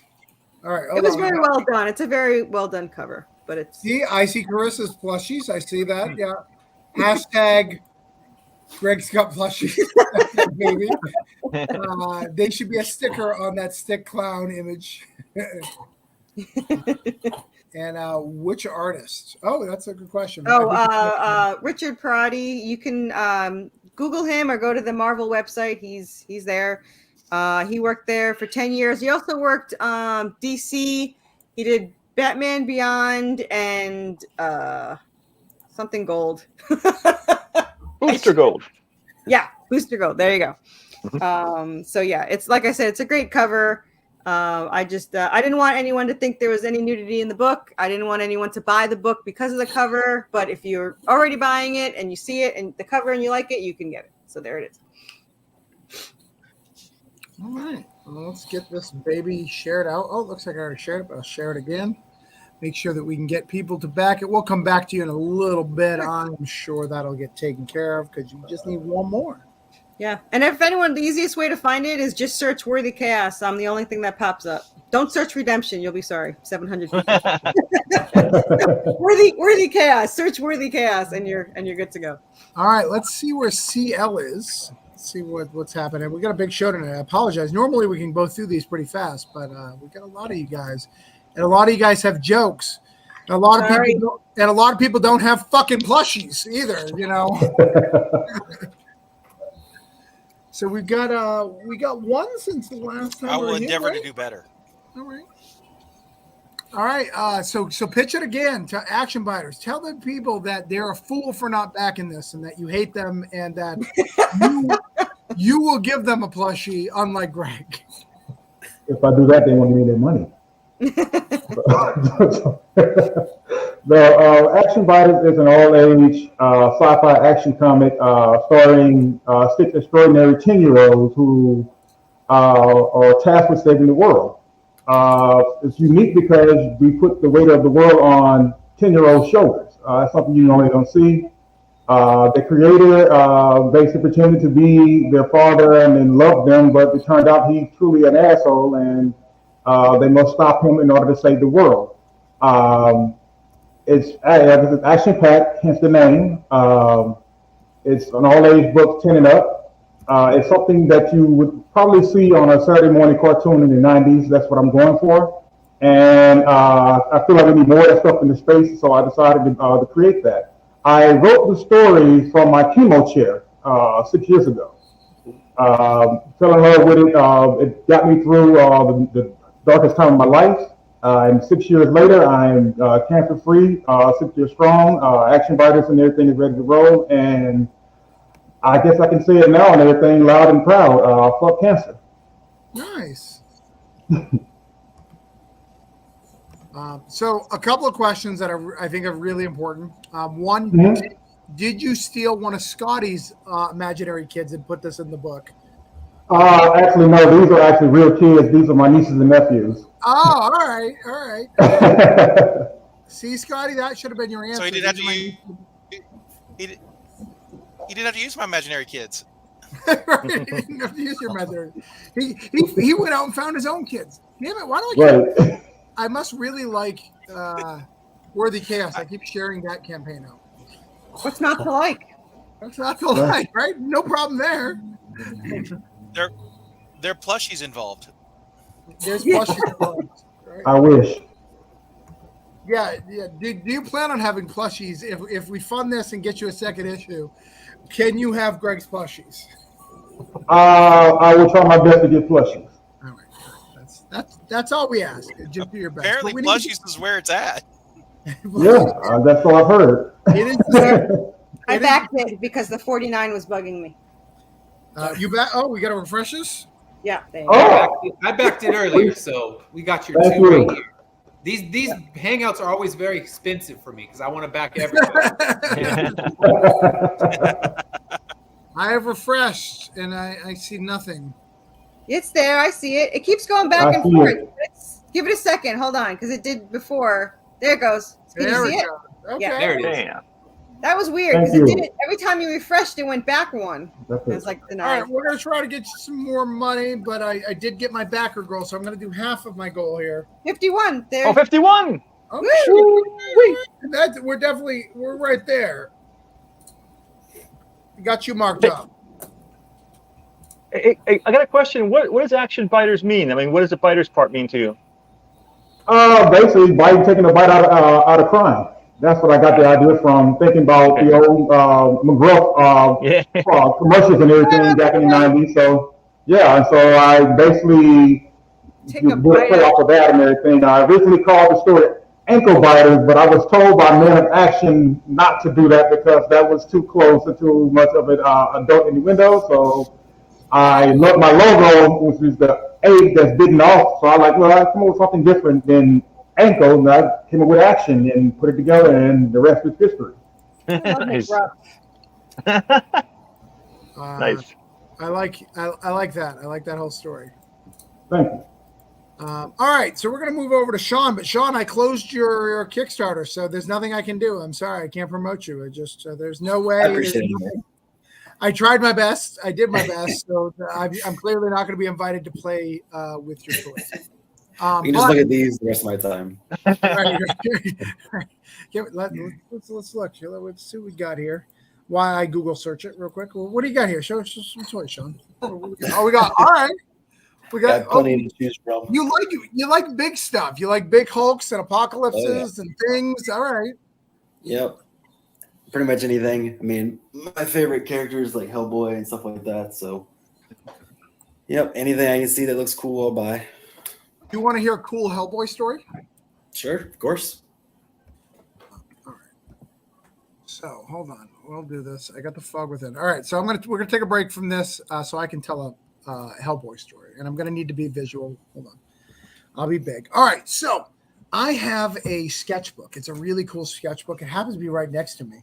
And if you notice, I have Magneto sketches. That tends to be what I have. You know, we've got some Brandon Peterson. We've got some. That's the guy who does Violet Messiah. I can't think of his name right now. We've got George Perez. We've got George Gentry. We've got David Mack. I mean, Sergio Colano. Philip Scotty Young, Philip Tan. I mean, we've got some big names in there, right? Would you say? Mm-hmm. Great. All right. So, getting a Mike Magnolia, that's a big deal. So you'd have to go ask him and go, hey, can you give me a Magneto sketch? My book is only Magnetos, and I would love a Magneto from you. And let me show you when I find it here what he did. I love to tell Magneto this story because I think it's really, really funny. Come on. All right, so I ask him to draw Magneto. He takes my sketchbook. And you guys can't see that at all, can you? Oh, there you go. There is. Now it is. He draws Hellboy, writes Mag Who, and hands it back. That's awesome. I mean, and what do? You can't be, if you're a true comic fan, you can't be mad that Mag Magnolia drawing a Hellboy. But it's a book that had all Magnetos. You should have had like Hellboy holding like a Magneto doll or something. I don't know. He didn't charge me for it, so I couldn't get mad. So at least you got that going. Cool story. Charlie, Cool. I see medals hanging from races. All right, it's from Sean. How do you know they're from races? Maybe he's really fucking good at math. Those are all math camp races. You don't know, I Charlie. was wondering how you knew there were races. My runs. 3 Those are marathons. All right, I guess you're right. They're not math camp. Fine. All right, so let's show this campaign. Let's see if we've got you any money. I apologize if we didn't, Sean. I said that I love the art. I backed it, so you got at least one. I backed Yes. it too. She got 2. All right, Yep. so Sean, I'm $4 away from what I promised you because I promised you 1,098. So tell us about the Fog, and again, for a rookie fucking comic, man, this book looks the shit, man. You killed it. You I appreciate absolutely it. killed it. Yeah, Show me. all Show me what the penciler, David Dion. He's been awesome. He is a big pro. He definitely helped me along. What I didn't know, we definitely learned a lot of things. I mean, I started this whole story back in December, and then decided to do writing classes, and then write the entire script. And while I was writing the script, I was finding the team. And yeah, I've been very impressed. The whole team wants to keep it going. We'll see. But I would like to do 12 issues. When I started everything, I thought it'd be a lot easier. And now I know the reality of it all. So it might not be 12 issues, but I definitely want to keep it going and finish the story that I've already created. But it gets the easier Rebels- if it makes you feel better. It does get easier, I promise. Yeah. No, yeah. I mean, going through the whole process now, I feel like I've definitely learned a lot in this year. But the big thing with the book that I didn't realize at the beginning that is a big part of it is the rebels. So there's 3 main rebels. They're the elites. They don't go by their names anymore. They're Alpha, Epsilon, and Zeta. And Epsilon is probably one of my favorite characters. She's a badass you don't want to mess with. She's one of the main pictures on the I think it's the 3rd or 4th page. It's her big fight scene. She takes on. Is it before or after the plushie that's not on the page? Yeah, I don't have a Fog plushie. I'll get a circular pillow that I'll put on there. That's great. We have a pillow. Yeah, exactly. So that's But great. yeah, exactly. Epsilon, she's really cool. She takes on things way bigger than she is. And then Alpha, he's the hothead in the page. Yeah, right there. and he's got this what I call a laser brass knuckle. I don't really know what to call it. I just thought of the idea and just thought it was really cool. Comes out of his little gloves and takes on characters. That page, if you go a little further back up, I just put that on there. So that is one of the flashbacks. That's the aftermath of the event that happens in Hunter's present, but in the past of the book. And basically with the flashbacks, we decided to go with a retro feel. So it looks like an older comic in the flashback section. And then it goes back to the colors and everything that we have for everything else. Just everything that I love about comics, I tried to fit in this one issue, and we'll continue on for future issues too. Well, I think this looks great. Do you have this your logo? Yeah. Okay, cool. But you have hit your goal, my good friend. We have. Yep. I promised you 1,098 and 34 backers, and you got 1,102. So what I need is someone to unback to make the exact amount that I promised. If you can do that, that'd be great. No, that's not what we do. But I think I'm excited about your career, man. So we're gonna get you marked off here, Sean. Appreciate it. So, let's see. All right. Charlie says, Sean, make sure you stop by my table at the next GalaxyCon. I will also be at Baltimore with Travis. So if you're at either of those, Sean, yes. I'll be at Baltimore and GalaxyCon. Nice. I look forward to seeing you. Are you tabling or just walking around? Nope, just walking around, talking to creators, probably a flyer, that kind of thing.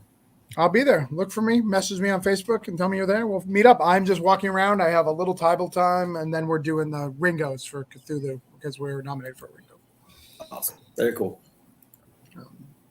Greg is nominated for a Flushy. Did you say Flushy? Flushy, yes. That's what I said. That's what I said. All right. We've got Immortal Error. Now this is a hard one because you were here last week, and they want my spot in Cthulhu. They're like, oh shit, if he fails, I get that spot. So they're trying to take my spot. You have moved nothing. I know. I'm frozen. So first off, are you willing to add a plushie to this campaign? I will add all the plushies, and I'll just sell some shit from my kids. I'll go upstairs and do one right now. Next time we do a stream, the kids just runs in crying, saying, my Elmo, you monster. Oh, I'll steal a Grover so we can bring it back to the Blue Monsters. You're not my real dad. I want to be Scotty's. I understand. We can steal one of the plushies from my fictional children, and it'll be fine. Yes, there you go. They'll be like, I want Uncle CL. But tell us about Immortal Error and how great it is and why we need you. We need your show support. I mean, don't be intimidated by 8 issues. You have a trade, right? You can buy I do. Yeah, there's a trade that gets you the first 6, and then you can catch up with the other 2. So I try not to make the prices too expensive either. So there's 8 issues out. It's going to be a 24-issue series. 4 trades will be released when it's all said and done, and it tells the story of a world 200 years in the future where everyone has mysteriously become immortal, and it tells about a story. We see the struggle between those who want to keep immortality the way it is and those who are trying to bring the natural life cycle back, because there's a lot of mysticism, a lot of mythology that I like to build on each issue. And there's one page in issue 3 that I'm slowly building on. So we actually keep going deeper into that page. And every time we go deeper into that page, it unlocks more and more of the mythology of this world that they live in. Well, when you have an issue, you should care more than just one page, Ed. Like there's a whole issue. That page is just what I've been having fun with, because I want it to seem unimportant until you finally realize that might be the most important page in the entire series. So much like when we look at Greg's campaign and we see the plushie, and we're supposed to ignore that there's no plushie there, and we're searching for it, and it doesn't exist, but it's there in our hearts. Mm-hmm. If you scroll down, you might see some updates about the plushie. We only got you one backer from the promise that I promised you, In Greg, the and that's end- probably due to the lack of plushie. I'm going to be honest. But let's see. All right, so we're In the scrolling end, we were the here. plushie all along. So these look great. I know that people love this book. I know that my wife made me back the first one because I don't do. There it is. There it is. Plushie not pictured. It's still not. That's not anything. Yeah. Brett. No. Yeah, I don't know why it's not updating. All right, I'll keep scrolling up. Maybe refresh. Yeah. Wait, do I have to scroll down? Where are I scrolling? No, it didn't refresh. That's is a like real deja- cat. That's not a Deja plushie. vu. There is it. We'll try it again, I guess. All right. All right. Let's see. Still not a plushie. Yeah, nothing. Are you just fucking with me, Greg, or is there actually? No, I actually did like put an update, but for some reason. Oh wait, hold on. There's something here. Plushie fabric. There you go. Plushie jacket. That's the jacket. That's the buttons on the jacket, and that's what his mouth is gonna look like. You just made that up in Photoshop. You were like No, Chat, that's really her. you were like Chat GPT. Please give me a plushie. There it is, Charlie. As Charlie says, there it is. Mitten has buttons. It's buttons and mittens. Well, why does Mitten not have legs here or another arm? What happened? Because it's supposed to be a homage, however you say that, to the Fifth Element movie poster. In Fifth Element had no arms? Because I remember seeing that movie. Everybody had full arms. That's Some just people what had the movie extra poster tits. looks like. All right.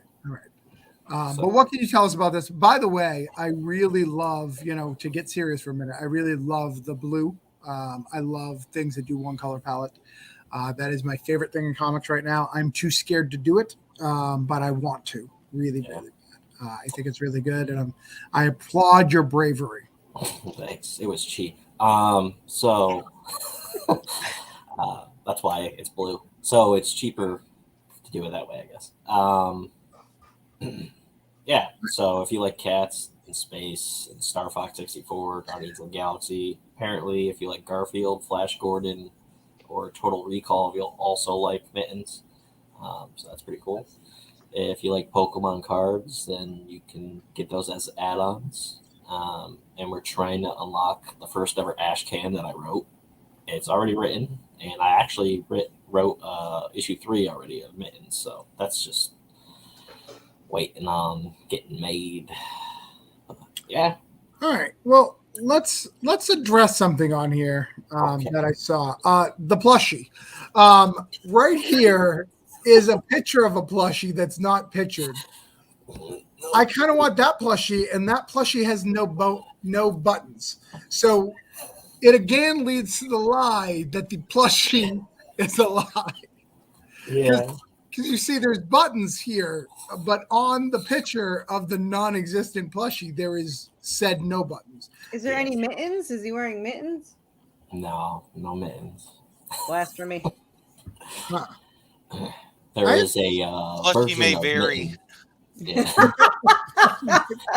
That's the variant plushie. There you go. Eric, do you have a plushie of Twatfu on your campaign? I thought about it, and then I like being out of prison, so no. I'm just saying more people would buy it if it had Twatfu. Yeah. All right, so we got to get you one more backer. We're going to keep looking for that. It's going to be hard without this plushie situation, but we'll see what we do. Mitten says buttons, and Shirley says blue tones are dope. Dean Hessman did a short in my STPT SS that are all blue tunes, which is Spider Squirrel trade paperback. The Spider Squirrel, I don't know what it is. It's a Mittens variant from a universe made up of only electrons. Sierra Nova Comics says that's your At least change your name. Wow. Right, he's like, next we'll see Sierra Nova Comics go, oh, I don't even care that there's no pull issue. Like, there's no big deal. It's no big deal. I don't know why you guys make it. All right. It is Splash Panda. Size special. Size, you doof. My mistake when you put like 17 letters together that I didn't get them all right. I'm the asshole, Charlie. I'm the asshole. All right, let's see if I made my goal. Because if I made my goal, really, we're done. We're all happy, which I did. Look at that. I backed you, Mittens. Oh, thank you. I did. We've got our goal here, so I can mark myself off the list. So, yay me. Yeah, you. All right. So, I reached 50 backers, so you can cross me off. Well, let me see. I got to go back. We're going to see where we're at. This is me right here. So, you got to mark me. All right, we're going to go back to Eric because Eric is at 19. And he has Twat Fu. So if you don't love Twat Fu, you're not a friend of me. Because everyone loves Twat Fu. Definitely the person who did that add-on not safe for work one for Carissa would love Twat Fu. Yeah. The deadly thighs of Twat Fu. Deadly thighs of Twat Fu. So if you want to roll my video, it's about 30 seconds. All right. It speaks better than I do. All right. Unlike mine, that's like It's a killer. A dark fang tornado that leaves the vacuum just where it should be. I try to fill it with blues, sex, espresso, and a drive to rescue lost things. I'm a private eye in Los Angeles, almost unbeatable in a fight. Hit everything I aim at. My name is Sanchez. But they call me the Mexican.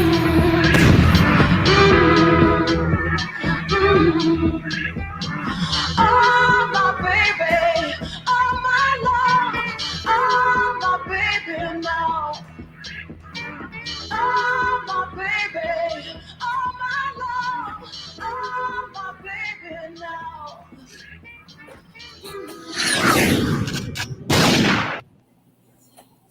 Don't miss out. Don't miss out, guys. I know it's funded. We need a little bit more support here to get. I need some more love, man. Funny thing about that video, that song is actually by Moby.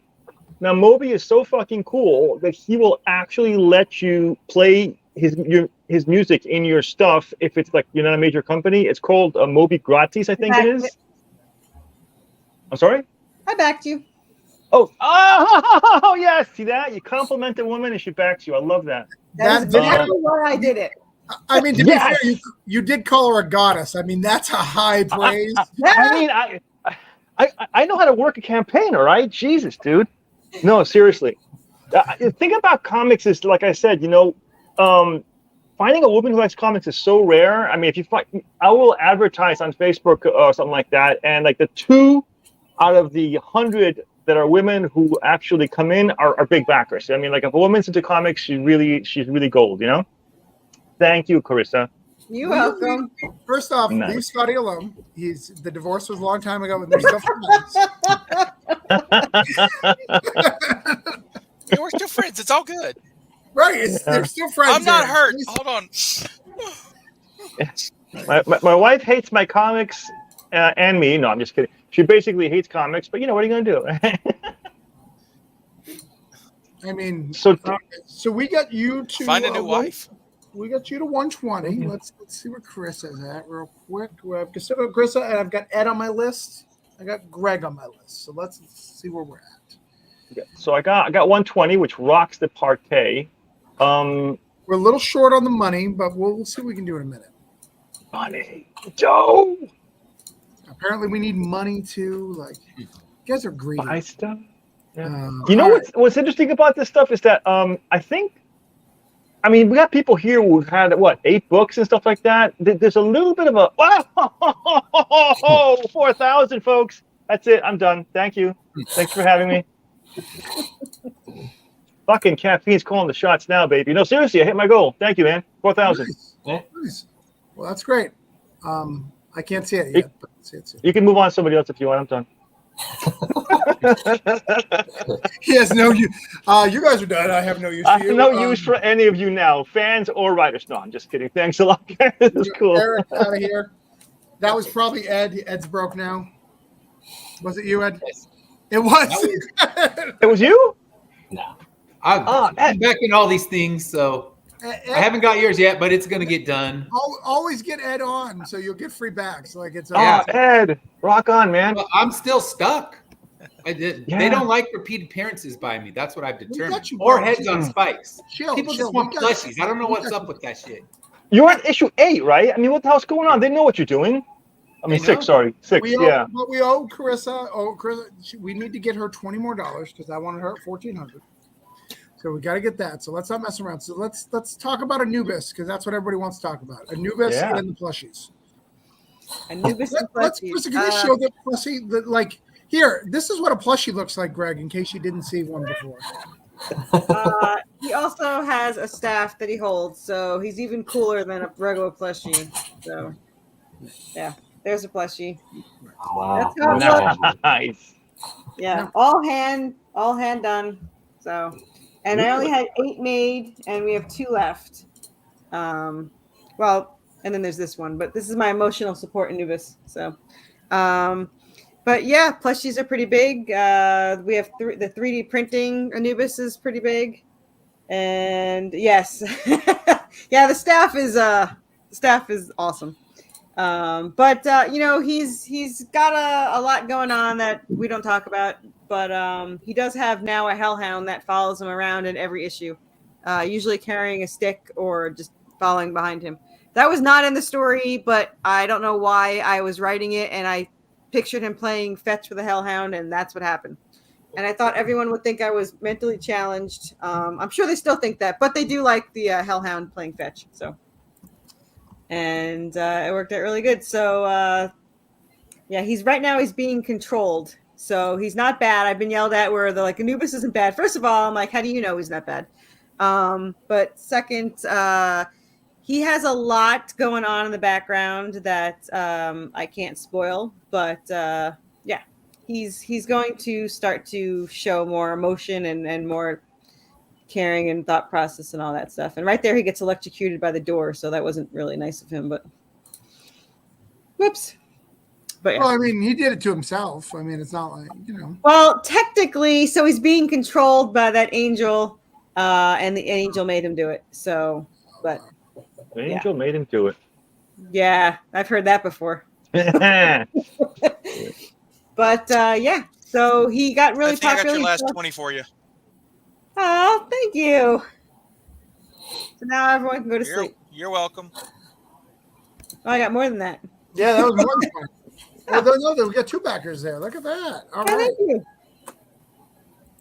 I appreciate that Let me get because it. I You still know- have more to make. You are charging way too little for your comics, Carissa. I mean, that's you need to charge a little more. I have been told that, but I have a campaign Seriously. every other month, and I don't know if my fans can afford me. So Oh, they can afford it, dude. I mean, it's like Starbucks are worth like $6 for a coffee now. You know, it's like seriously. yeah, issue 7 is 38 story pages, and I'm still charging the same. But You're charging $10 for a 32-page comic. You know, it's like, come on. yeah, heavy. It's 80-pound glossy pages, so it cost me about 5 to print. Fucking Seriously. and Charlie. So what I'm going to do here real quick is because I didn't realize what time it was. We've been on an hour and a half. If Damn. you needed to go, like I know you guys have work in the morning, stuff like that, you can go if you have to. Like I want to give you it out. I need Greg and Ed to stick around because Greg has no plushies and Ed has no money. So we need to address both those situations. No plushies, no backers. Yeah, We're both I'll losing tonight. probably go. I have to get up in a couple hours. No problem. I totally understand. Yeah. I try not to run as late. I get it. I mean, CL's at my friend's house. I've seen that house before. So he doesn't really live there, so he's because not everybody has a baby grand. CL, like we're gonna know, like we're I gonna. saw that live house here. a lot when I was teaching This is distance the home. learning in my class. That house existed Now for watch- every kid. Watch CL stand up and start playing that piano. We're all gonna shit, dude. Krista has all the plushies. Oh, man. Next year, you're gonna see such an influx of plushies in everyone's campaign. They're gonna blame me. Yeah. No. Or is it Kusi? I love Kusi. Username Stray Kids. Yes. Dude, I gotta. So speaking of like Travis's divorce, so my wife, I am her fourth marriage.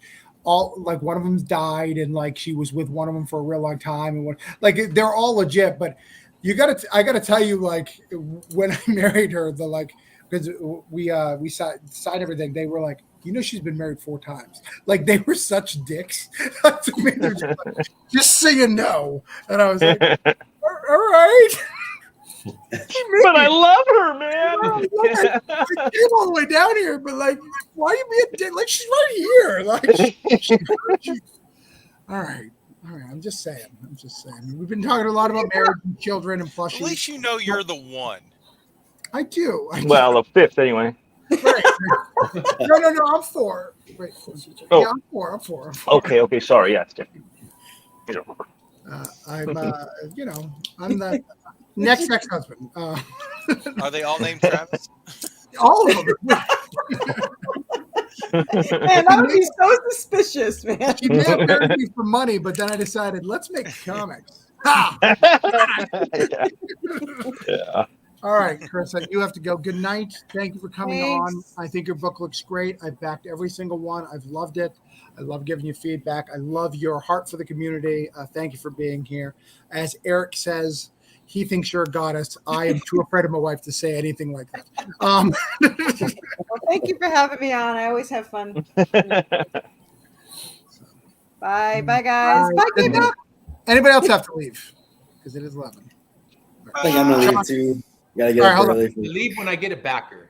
Let's go. Well, I got you. I'm not leaving till you get backers, bro. People so let's go. want my face out of here. Just back. I'll go. Let's go, Scotty. So say goodbye.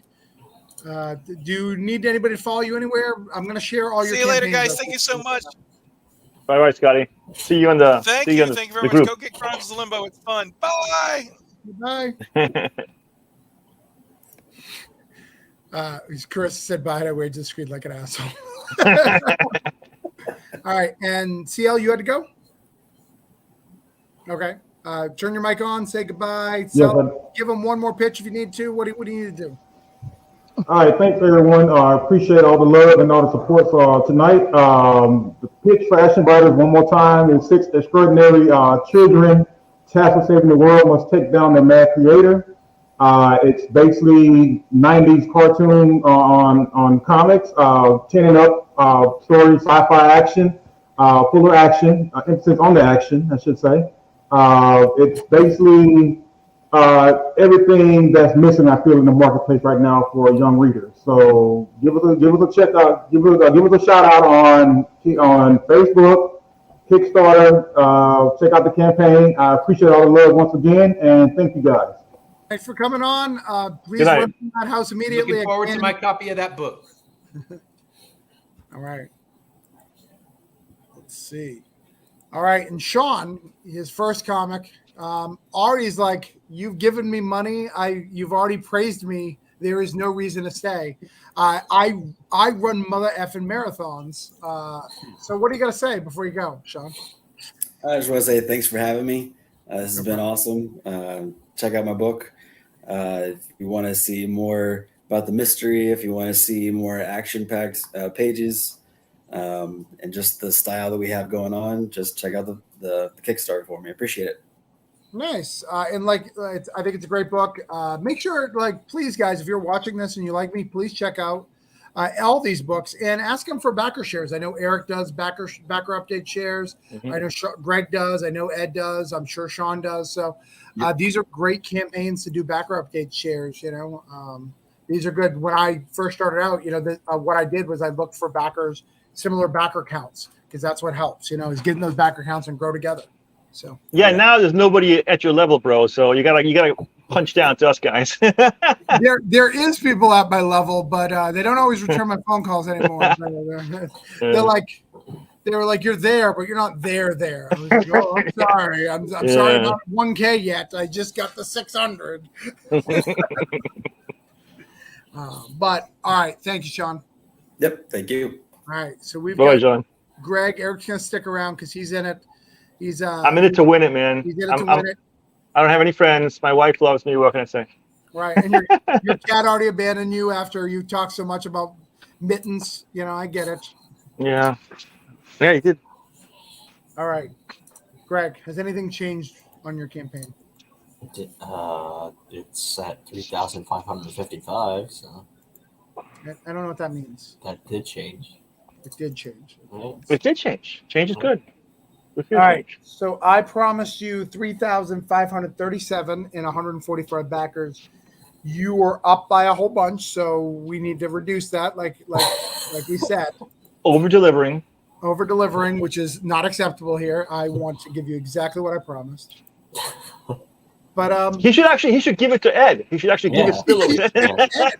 He's backing me already. I'll transfer a backer to Ed. He's backing me. Imagine if you could do that, like backers you don't like. You could be just. He could cancel. Give him to Ed. Spare. You can send some. You can send some both of our ways. Get that $4,000. I did. I'm not funded yet, so I do not have any to spare. Yeah, you can one send of those Travis's dollar way backers first. But Greg, regardless of your bold-faced lie, we got you to where you needed to go. Yeah. Did you hit yours, Travis? What's up? Did you hit your goal? I did. Yeah. Okay, cool. Rock on. Yeah. I had my goal. You get to be my age, just memory and all that, Yeah. And I want to. So we're going to take a break before. So I'm going to try to amuse you guys because nothing's moved, right, Ed? I don't think so. All right. So I'm going to share Ed's out in the comments. And I'm going to tell a funny story. And I want you to back Ed if you like this story. Yeah, you're still exactly where we started. Again, this happens a lot when you go 2 weeks in a row, we've learned. Yeah. They're like, I already backed you. I got you last week. Why are you bothering me again? Right, exactly. But, we'll figure it out. So I'm going to show you guys, and I'm going to show you, not just tell you, I'm going to show you a funny story. Please look at a mortal error while we're talking about this. And I'm going to present the screen. I may get in trouble from Kickstarter, but I still think it's funny. Live a little. So we got the immortal error here. But I assume, based off of what I've learned tonight, that this is Greg.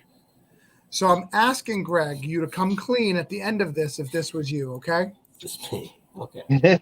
All right. So this gentleman named William messaged me last night. He is not a backer. He said, hello, if you don't mind, can you guys see my screen?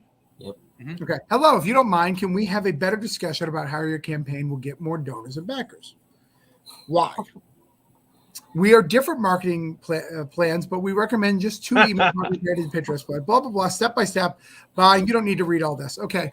But he gives me 3 links here. And one of these is Lucifer Lycerus, which is Russell Nolte's campaign, and Laura Foster. So I asked them, does William/Greg work with you? So I then go, so I called every member of Lucifer Lycerus, which I did, and you are lying. No one has hired you. You from that. William says you didn't confirm well. I can render you the best service you could ever imagine. I see a promise of 10,000 emails that'll donate to your type of campaign. I did confirm. Who can they reach out to because they would like to address this with you directly? He sends me a random site, his portfolio. You can check it out. This is FHG Group, a faith heroic generation as a member of the company. We can start by letting me know your budget and the number of email lists you wish to go. I said, we can start by you admitting you lied. For the campaign, I am friends with everyone on it and called them personally. I didn't lie. By the way, this gets better and better. How come you know all the people in the campaign? That's quite impossible.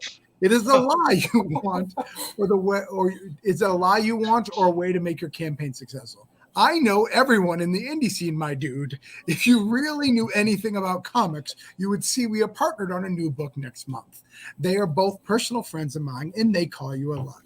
If I could send you a screenshot here, I would show you. Also, your Fiverr only has 2 projects. Your website isn't even complete. You're a scam artist. Yeah, I failed to update my recent projects I did. That's why. But I am good at this job. Why not work with me? I promise to render the best of services. You lied to me. You said you worked on a project that you didn't work on. Why would I even consider working with you? And this is where it gets extreme. Okay, I admit it. An extreme apology. For that. Nice. You can still get a trail. I will surely drive your campaign to the top notch. Am a newbie sometimes. I got mistake with my response towards my buyers, but I have the experience. You can try me out, sir. Wow. So The AIs are getting trickier by the minute, dude. Yeah. oh my gosh. So That is so funny. You caught him straight out, and he just like, yeah, I lied, but still use me. Really? First, he's with a Shaggy. It wasn't me. I love that he continued adamantly denying it, saying, "How could you possibly know all these people?" To, all right, I lied. Can you still use me? It's only fraud. It's fine. Yeah. I'm a newbie, but I have experience.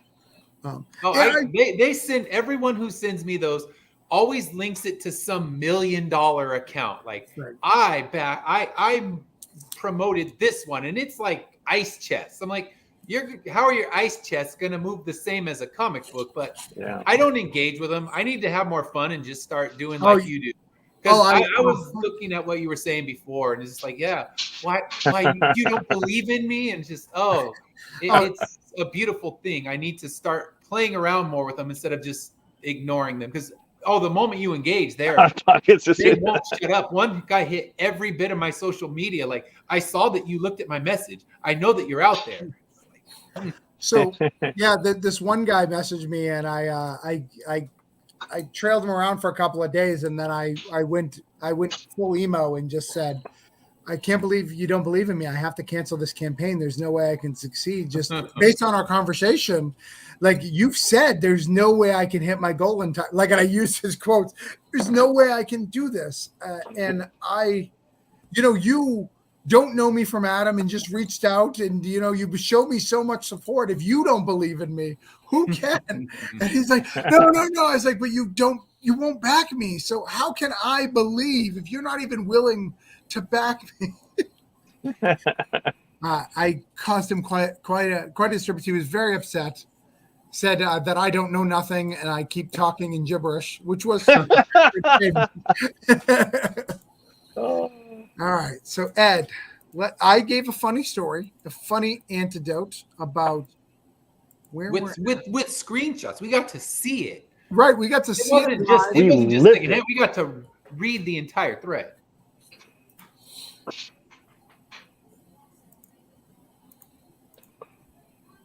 So we've got this. All right. So explain what Immortal Air is. You've got a trade. Have a trade. 7 issue. By the way, I think we talked about this last campaign, and you still have time to do it. You need to show all the covers, or like the trade and the covers. Yeah, I have the trade and the covers. That's at the top. If you go, it has the trade and then the cover of the new of 7 and 8. So after the story, I believe I got it. If I don't have it, then there's the trade. Oh, I would put it right next to each other so they show that they're connected. Okay. So 7 and 8. Yeah. So Immortal Era, it's the story of a world 200 years in the future where everyone has stopped dying. But with immortality, they don't gain powers, they don't gain abilities, they can still age, still get sick. One of the main characters in the story, Dr. Man, is just a decapitated head who's forced to live on. Even these heads on spikes, they're still going to be living. In this world, they don't threaten you with death because that's an idle threat. They threaten you with destroying your cognitive function.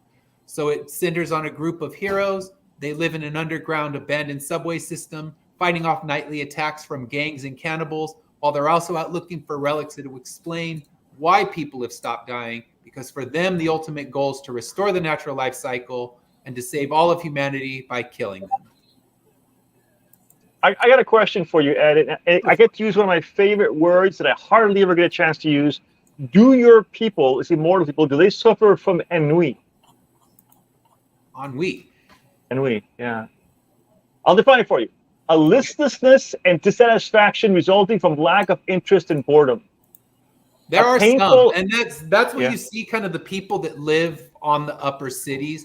They kind of walk around like mindless drones. They're staring at their screens. They are completely detached from the world. And That's then kind of how it there's is those- now. Just kidding. Yeah. Then there's those down, and that's kind of definitely connecting to the world we live in. And then there are those down in the underground where they're going to fight for any scrap of food they can possibly get, and all they want to do is get to that surface. And those who are on it, they could care less about what's happening around them. They just kind of continue to move through their lives, and they end up being manipulated a lot by different government entities and not realizing that they're fully under control. And I just gave spoilers, so yeah. We haven't Are seen there it. babies being born still? What's that? Are there babies being born There still? are. There's still babies being Ooh. born. They're still being born at a huge rate. But in this world, they are very regulated. So those who have babies, they have to find a way to either hide them or get rid of them. And that's kind of something that's addressed in issue 3. We see one way that babies are disposed of. And in issue 9, we're going to see what happens when a pregnant mother is caught. Because in this world, if you're caught pregnant, that's a severe crime as murder. Now that's getting kind of saucy and interesting. Now you put some spice in that one. Now, nice. Nice. It reminds me of leprosy. You know, the leper is kind of like they're alive, but if a part of their body gets hurt and doesn't heal, it's kind of like these guys. You know, it's like you can walk around with like your arm cut off, and after a while your nose is gone. It's like are there like creepish, horrible zombie type creatures walking around? There are.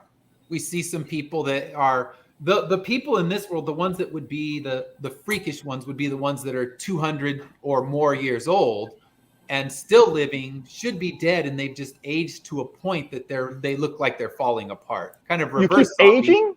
Yikes. Okay. See, read it and you can find out. You sound intrigued. I got a book for you. I'm building a froth, a lather, man. I'm trying to get like some frisson going here, you know. I like it, yeah. See, because I got my basic pitch, but when I go beyond it, I always spoil shit. It's inevitable.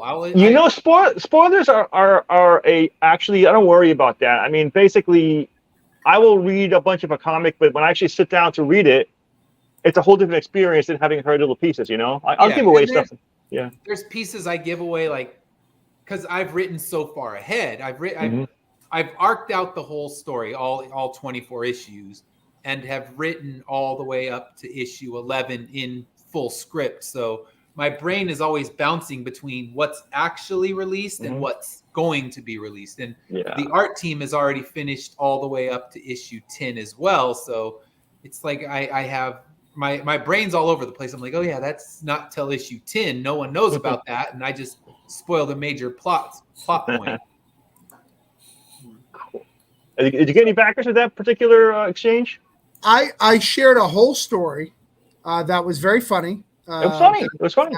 That rewarded nothing. I have done. We're gonna keep going. Greg, I know that you wake up really early. Do you need to go, brother? I should, I guess. Okay. I'm giving you the out just because I know that you don't have a plushie to cuddle with at night. So it's hard to sleep. So you need. I'll send you one with your copy of Immortal Era. You'll get a plushie. You need one. Awesome. I know. A plushie of a baby. Yeah. It'll be robbed from one of my children. So you're going to have the guilt with that. But you will have a plushie. And like literally robbed. Like look, grabbed it, showed the kid. This is from Greg stole this. Remember? Yeah. You know Greg of Sear Nova Comics? He did this. Man, Greg, you are a savage. He's just sitting there. What does Steering Over have? Do you guys have any more campaigns, or is this the last one for the year? We wanted to do Seer Chronicles 3, but the art's not done, so that's not happening. Right. I don't like to promise things that I don't have, so Right. like plushies. I like we've gone full circle. He's just embracing it. He's full in on the anti-plushies. Embrace the now sucker. we're assholes. I don't know. It's that lack of backers. It just turns you savage. Dude, no, it's so I always pick on somebody. I always do. But Greg always does something that allows me to pick on him. It's just something built in his DNA that makes him more of a target than other people. It's probably because So I relaxed. I think that he just laughs, moves along. I like him. But Greg, I really need that quote, by the way, for my comic book. I wasn't kidding. Which one? You gave a quote to somebody. Someone said, Greg told me that this is the best book of all time. I was like, my book? Like, which one? And they're like, Broke Down. All right. Literally, it happened like a month ago. Oh, I said that somebody. And I'm gonna have to get going soon because my dog is pestering me for a walk. So, all right. So here's what we're with gonna or without backers, I'm gonna have to go because this dog's not taking no for an answer. So what we're gonna do is we're gonna let you go. No, but because I'm gonna promise you those backers, Ed, here's how I'm gonna get those backers. I'm gonna do an update post on my campaign, which has, let's see where we're at right now. It has a shit ton of backers. Shit ton. Metric shit ton. And what I've always found on the laws of averages, by the way, this is my math. You tend to get. Oh, I can't show you this page. Hold on. It's the backer page. They may not get mad about. Yeah, they may not get mad about. They may get mad about my comment thing, but they will definitely get mad if I show back. Yeah, that one you'll hear about it. So I have 572 backers. So when I wake up in the morning after I bring my kid to school, I will do an update and we will get you those 2 backers. I appreciate it. And even if we don't, I appreciate the chance. And like you said, I was on here last week, so a lot of the people are watching are probably thinking, I already did that because we got that. I think we got a 5 jump last week. So yeah, it's good. And I don't have it right here, but I know we did well. But what's important, guys, is doing backer updates, sharing stuff. Winner backer updates. What I always tell people is for every 100 backers they have, you can guarantee 1. If your shit is closer, like let's say I'm doing Broke Down and 4 Dead Bodies, Espresso Detective probably would get more than 1 per 100 because they're very close. Yeah, more. So that's the case. So since Cthulhu and Immortal Era are not that close, you could probably expect 1 per backer. So hopefully you get 5 or 6 backers out of that. yeah, that's great. And at this point, I'm just trying to climb to that 200.